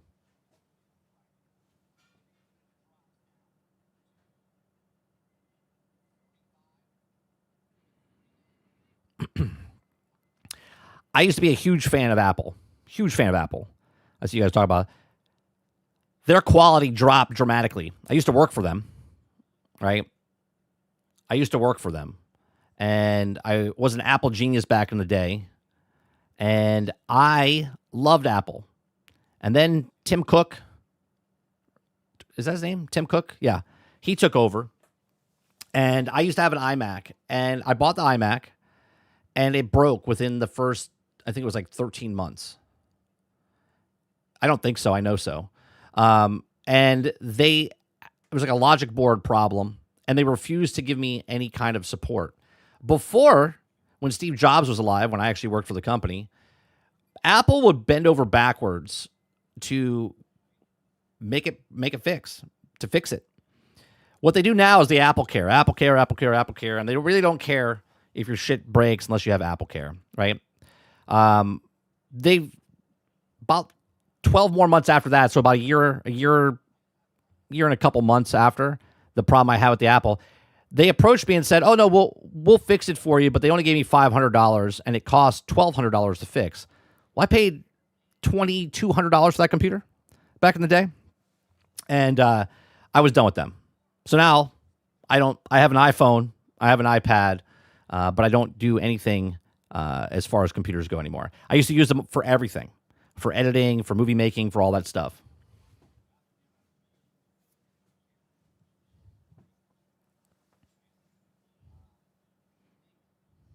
Used to love them. Used Apple for, God, if we had an Apple IIc back in the 80s. I used laptops from the mid-90s through 2000. I was off Windows for, I want to say, 25, 30 years. And I just got Windows back in 2016. That's when I got my went back to Windows from original. I had Windows back in like 1993 to like 97. And then I went to Apple.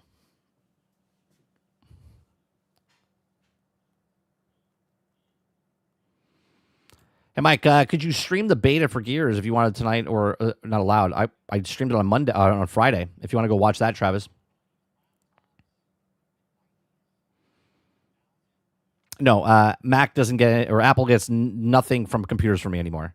I'll stick with the cell phones, and that's only because of convenience, because our whole family is on iPhones. It'd be too detrimental to remove everybody from it. Just easier for my parents and stuff to use it.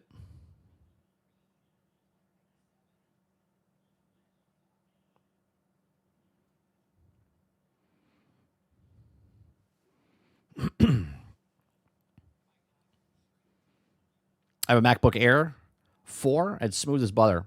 Congratulations. Enjoy.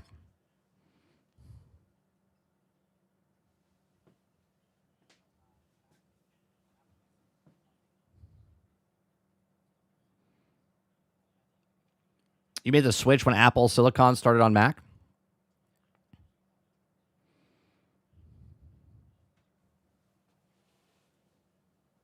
Yeah, I used to do all my editing and stuff on Mac computers. That's what I did.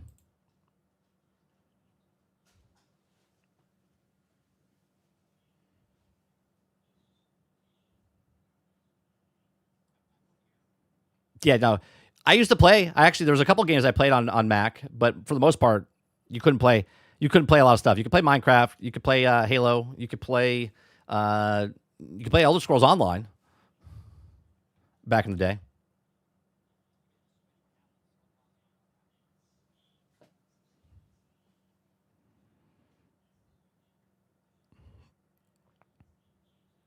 Yeah, I'm happy getting away from Apple. I like gaming. I like gaming. All right. It's 12 o'clock. I don't know what I'm going to play tonight. Tonight we're playing something. We got, well, let's see what's happening on Twitter real fast before we, any news on the No Man's Sky?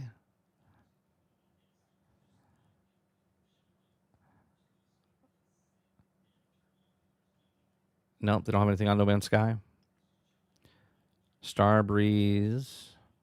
Oh, what's happening with? I heard things about the token, Marvel token. On PC, it's like a stuttering mess, and on PlayStation, it's phenomenal. What makes you wonder, why isn't it working on PC? Makes you wonder. Why would you release something that doesn't work? That's why we don't buy pre-order and we don't buy new games day one. Valve warns Steam Machine owners their personal details may have been stolen. For God's sakes. Really? Valve has begun notification of European customers in the Steam Machine PC that their personal details may have been compromised. For fuck's sake. This is why nobody wants to give their details away. Like, how idiotic is that?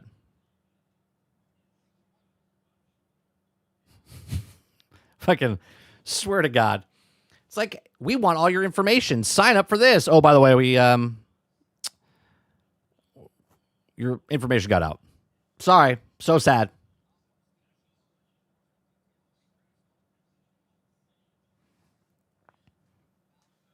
Yeah, but it all depends on what you're using it for, Elite. Are you using it for music production? Are you using it for video? Are you using it for, like, if you're using Mac to play games, no one buys a Mac for that. If you're using it for, music production, video, film editing, art, like, that's what you get a Mac for.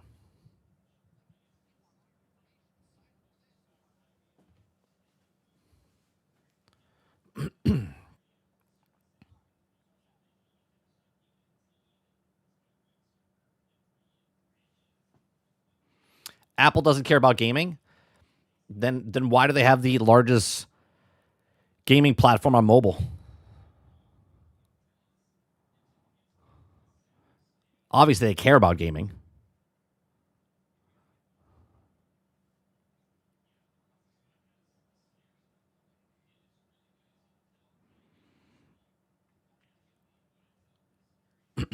Yeah, they have Apple Arcade. It's literally the biggest gaming section on mobile phones.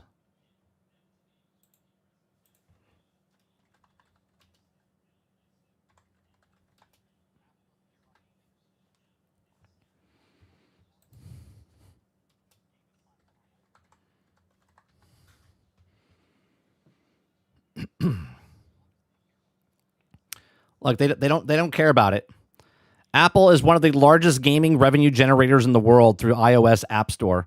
Apps make more money from games than traditional gaming giants like Nintendo, Sony, and Steam, primarily by taking a cut of mobile games, microtransactions, and sales. But Apple doesn't care about gaming.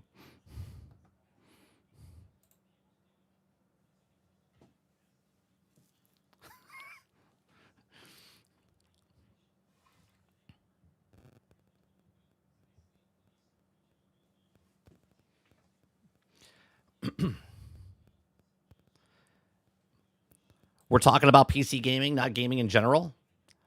The word that he said was Apple doesn't care about gaming.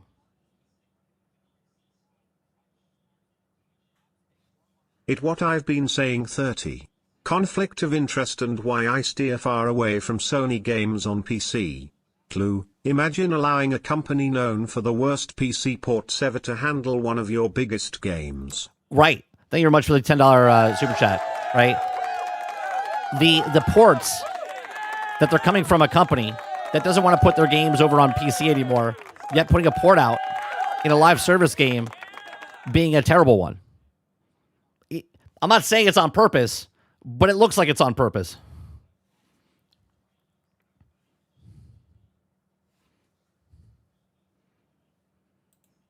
And you're defending him, but he literally says software and hardware is just that Apple doesn't care about gaming, right? MacBook doesn't support most games. It's not because of lack of software or hardware. It's just that Apple doesn't care about gaming. Well, obviously they care about gaming because their hardware, which is a cell phone, plays games.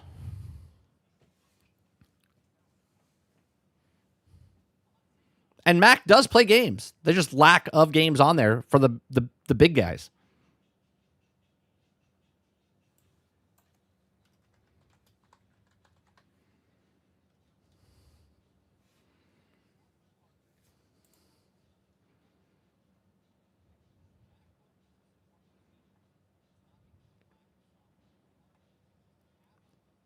Here, you can literally, here, we'll show you.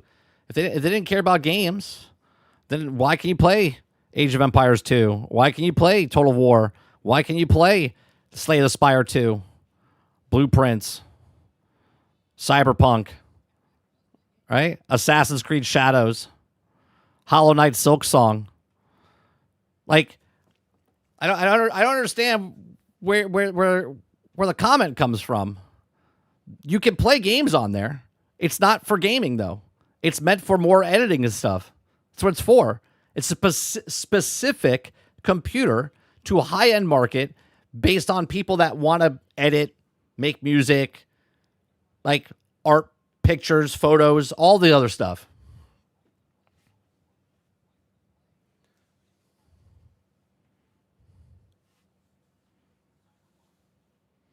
Argus says, I mean, mobile gamers aren't real gamers to me. Not the way they used to. But it is what it is, right? You can't say you might not appreciate them as gamers, but they literally are a gaming platform.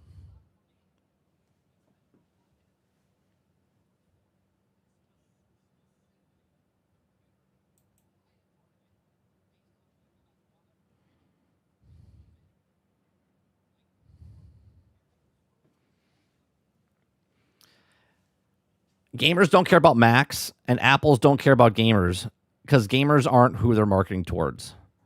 But they still put games on there. So you're saying that the computers don't run the stuff, but they obviously they do. I just gave you a whole list of new games in the last 5 years. Most of those were games that were in the last year. The argument was never do they care about gaming. The argument I made was how do you convince a gamer who already has the option of Windows or Linux? Yeah, you would buy a console. Thank you very much for the $5. Yeah, you would buy a console.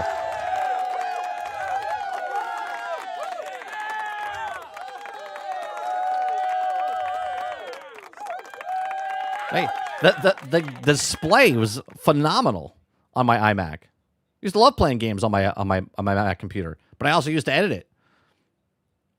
But when the company screwed me over, I was like, I'm good. Thanks for nothing. If you like Mac, cool. Like Mac. But don't say that Apple doesn't care about gaming, considering they're one of the largest people in gaming right now.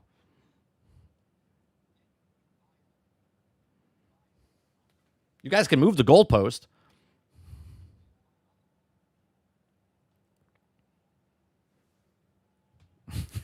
Like, it's just ridiculous to say that, well, no, they don't care.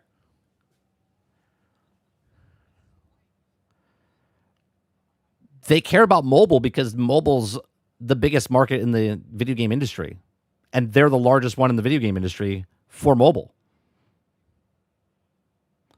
To say that Apple doesn't care about gaming is just, it's retarded. Of course they care about gaming. Hence why there's more games on the PCs that you can play, and hence why you can play all your games on mobile.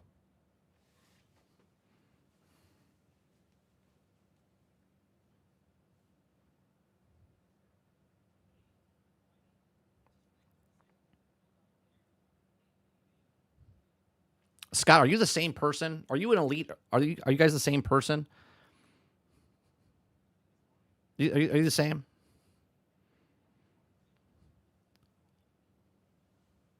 Are you his big brother? Big sister? Little sister? What's happening? I put exactly what he set up on stream.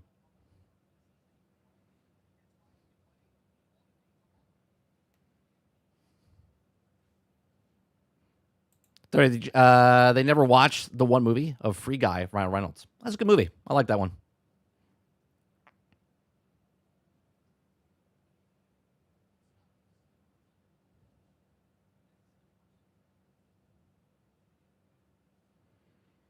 No, I'm not ignoring the context. Not ignoring the context. I brought exactly it up. He said the hardware. I'm sorry. Is this not hardware? I'm holding it in my hand. This is hardware, right? This is a cell phone, which is a gaming device that I can play video games on. This is a hardware device, right? This is a $1,000 console, correct? This is hardware. Apple makes these. iPads, iPhones. They have ARMA chips in them, right? Like, what are we talking about?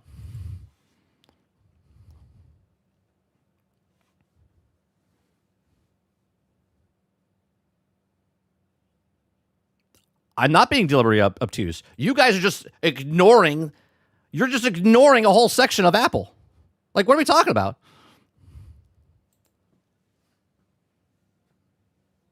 Literally can put a controller and play games on my cell phone. I don't know what to tell you. Just because I close my eyes and the murderer's not in front of me anymore.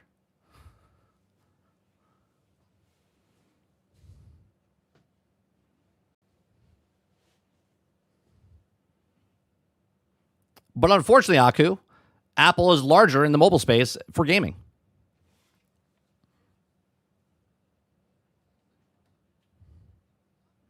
Right? There's more Android phones out there, but Apple's marketplace for gaming is bigger.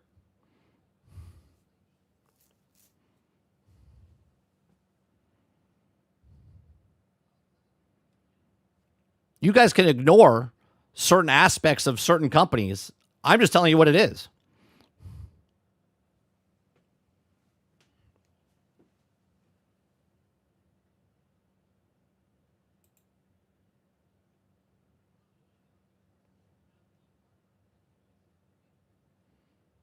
YouTube doubles the requirements to join partner program. Uh-oh. Harder to get into the partner program.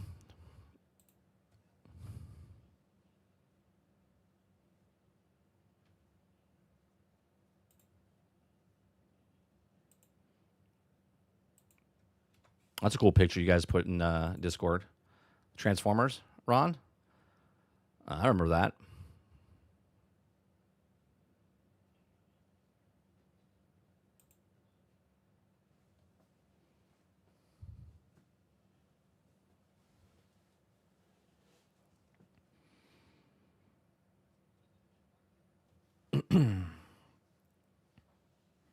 Mac OS is still better than Windows?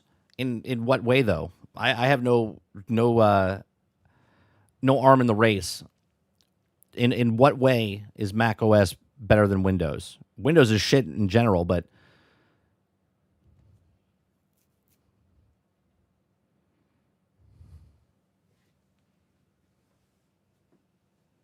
Apple doesn't have a console, so they're not competing in gaming. Is that what you're saying?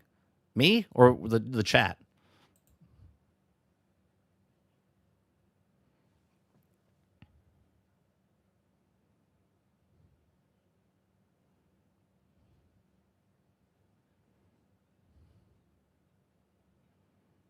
I like how everyone's making the discussion what the discussion is. Like, the discussion was Apple doesn't care about gaming. That's what he said.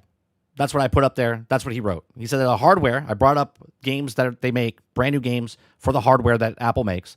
And then the largest gaming sector is Apple with Arcade. Mac specifically, not phones or iPads, is lack of support compared to Windows or Linux. Most gamers won't gamble with the likelihood of missing out on most titles. Thank you very much for the $10. Appreciate you. Nothing says, but that's not true. They have Apple Arcade. Correct. That's what I'm saying. I agree.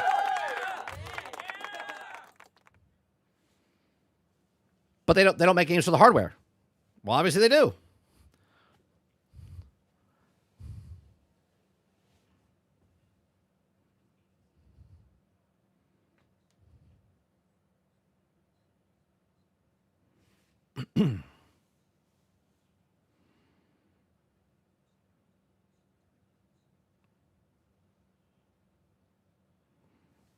No one said the biggest games on the planet, but I mean, you could play Cyberpunk on there. You can play Halo on there. You can play Grand Theft Auto on there.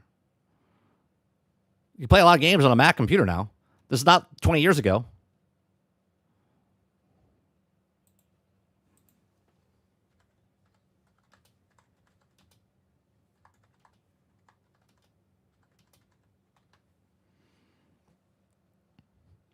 Let's see. Cyberpunk, Baldur's Gate 3, Assassin's Creed Shadows, Death Stranding, Director's Cut, No Man's Sky, Resident Evil 4 Remake. Like, I don't understand. These all run on Apple. Civilization 4, Age of Empires 2, Hades 2, Stardew Valley, Blatro. Like, I don't understand. Who's being disingenuous? Apple doesn't support the biggest games on the planet. Yet argument is someone how they're also serious about gaming outside of mobile. I literally just gave you like current day games, the biggest games on the planet. I don't understand.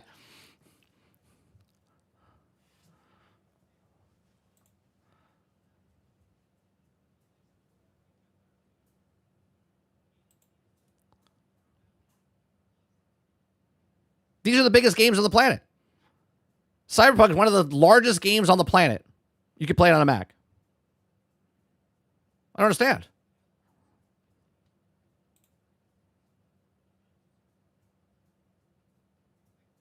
You can play Mafia 3, Definitive Edition, Borderlands 2. Right? These are big games. You can play on that system.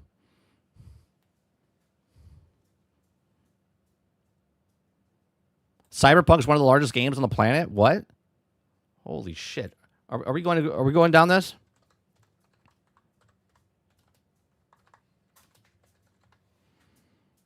$40 million copies sold. 40 million copies sold.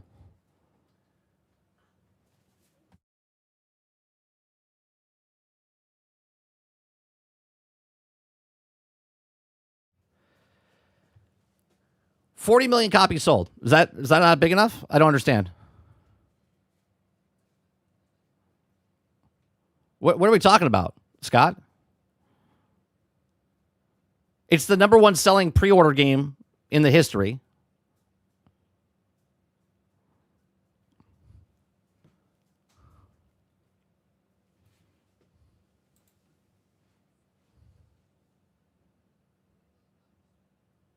Cyberpunk is extremely successful. That much is true.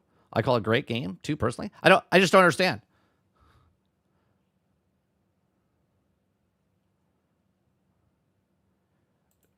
Nobody said, you said they don't put major games on the platform, right?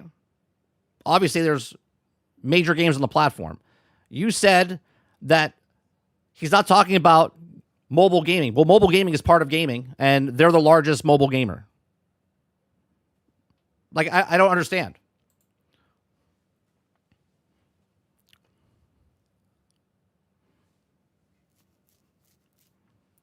Here, I'll tell you what. I'll make this real simple for you guys. Real simple, right?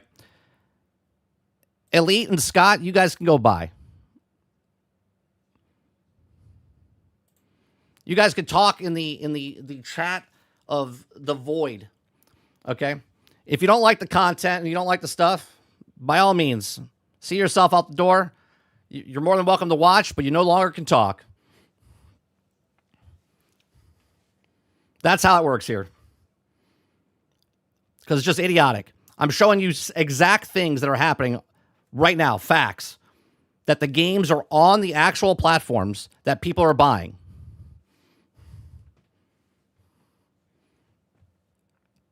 Like, it makes no sense to me.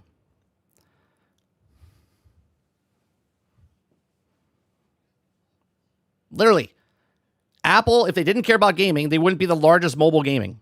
And if they didn't care about gaming, they wouldn't be putting the biggest games on the platform for Mac.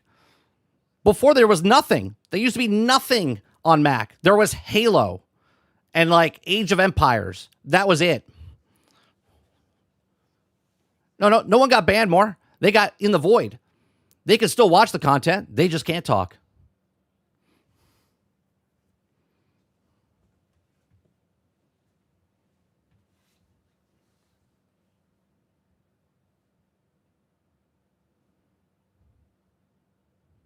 I just don't understand.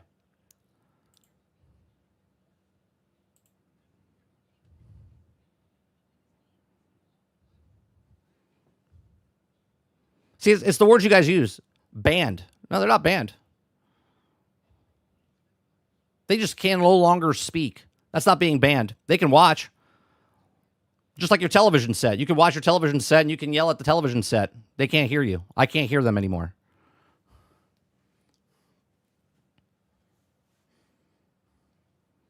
Don't worry, though. They'll make another account and they'll come back in.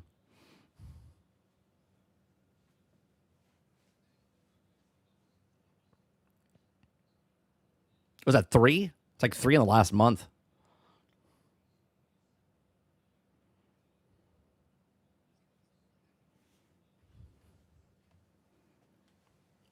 All right. I feel accomplished today. Some of the biggest games, of course. Problem is, what guarantee that the next FromSoft, E33, even Paul World is headed that way? What assurance do we have of most games that come to PC are going to Mac? You don't. Thank you very much for the $10 super chat. There is no guarantee, right? The only reason that game would go over to Mac is if it was popular enough that you could play on a Mac, right? That's from the actual people that are making the game itself. To be clear, my argument is separate of does Apple care about gaming lol. They care about gaming. If the people that are making the games want to put them on Apple is a completely different story.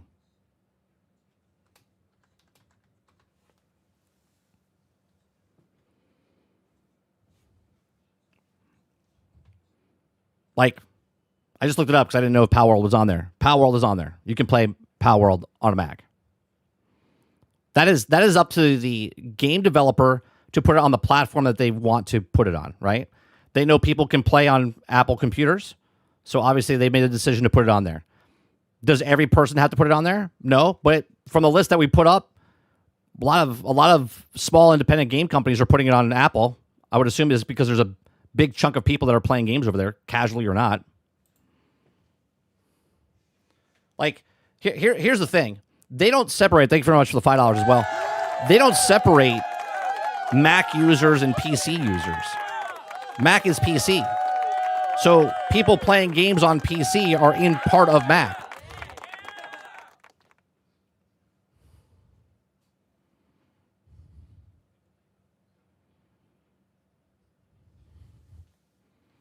Sarge says, is Power World big enough to count? Got to make the list. I mean, it's on the list. You can buy it on Mac.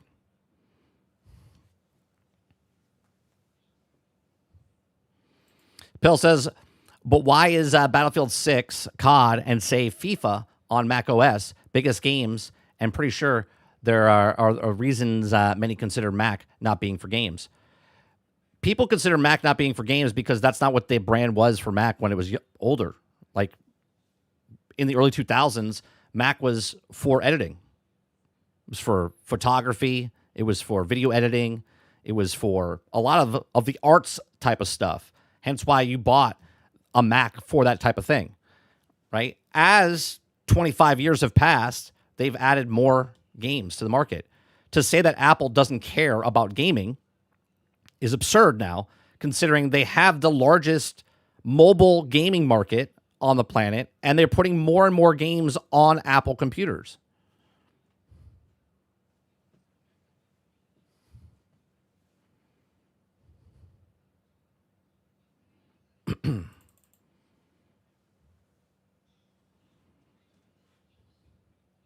Yeah, there's a way around it more as far as Fortnite. There wasn't a way to be on there, and then there was a way on there. I think it's through a browser, though.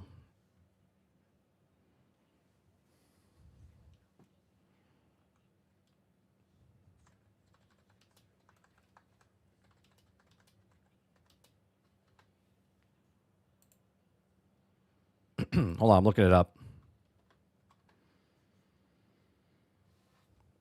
NFL is officially available on Mac via Madden NFL 27 Arcade Edition on Apple Arcade.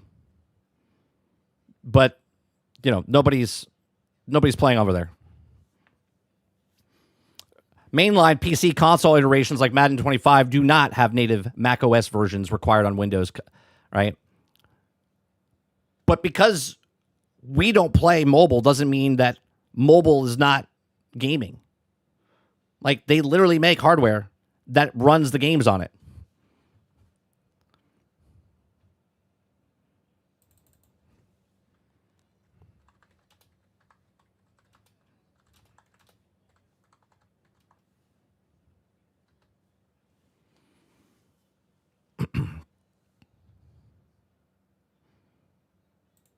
I'm sure they're going to raise the price on that as well.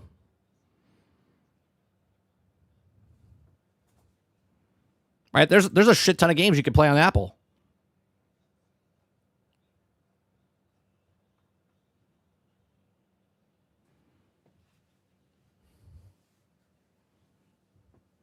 Isn't it Resident Evil on the App Store? Yeah, Resident Evil Remake is in there.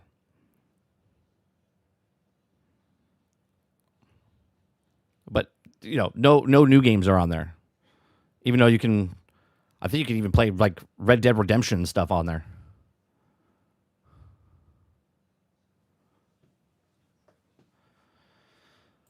Well, many of my young colleagues play on their phones, but usually it's a Candy Crush, similar games where you can win money. Sure. But Apple Arcade is literally the biggest gaming platform on mobile phones, and there's real games on there. If you or I are playing on there, is no bearing on if Apple cares about gaming. Apple cares about gaming, hence why they do what they do. Hence why they're adding more games to actual PCs.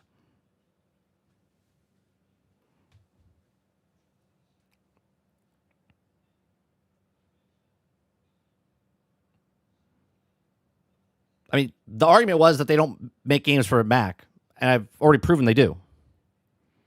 Yeah, real games. Real games. Gotta have real games for real gamers on real platforms.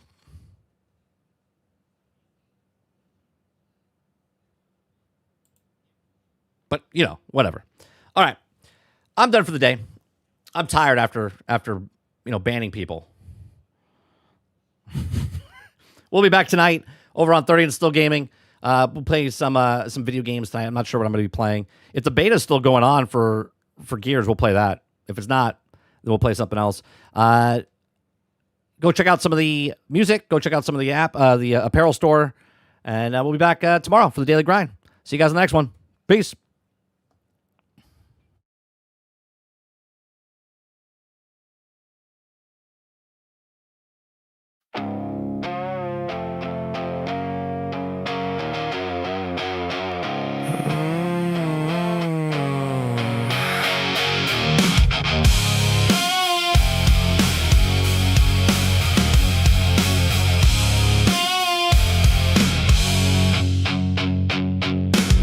Another showcase, another lie, another trail of money can't buy. Marketing teams with panic in their eyes, watching one day swallow up the sky. Publishers hiding, moving release plans, years of development buried in the sand. We'll launch next month, they quietly say, cause nobody wants to die that day. Coffee stain meetings, executives pray, looking at projections, watching profits fade away.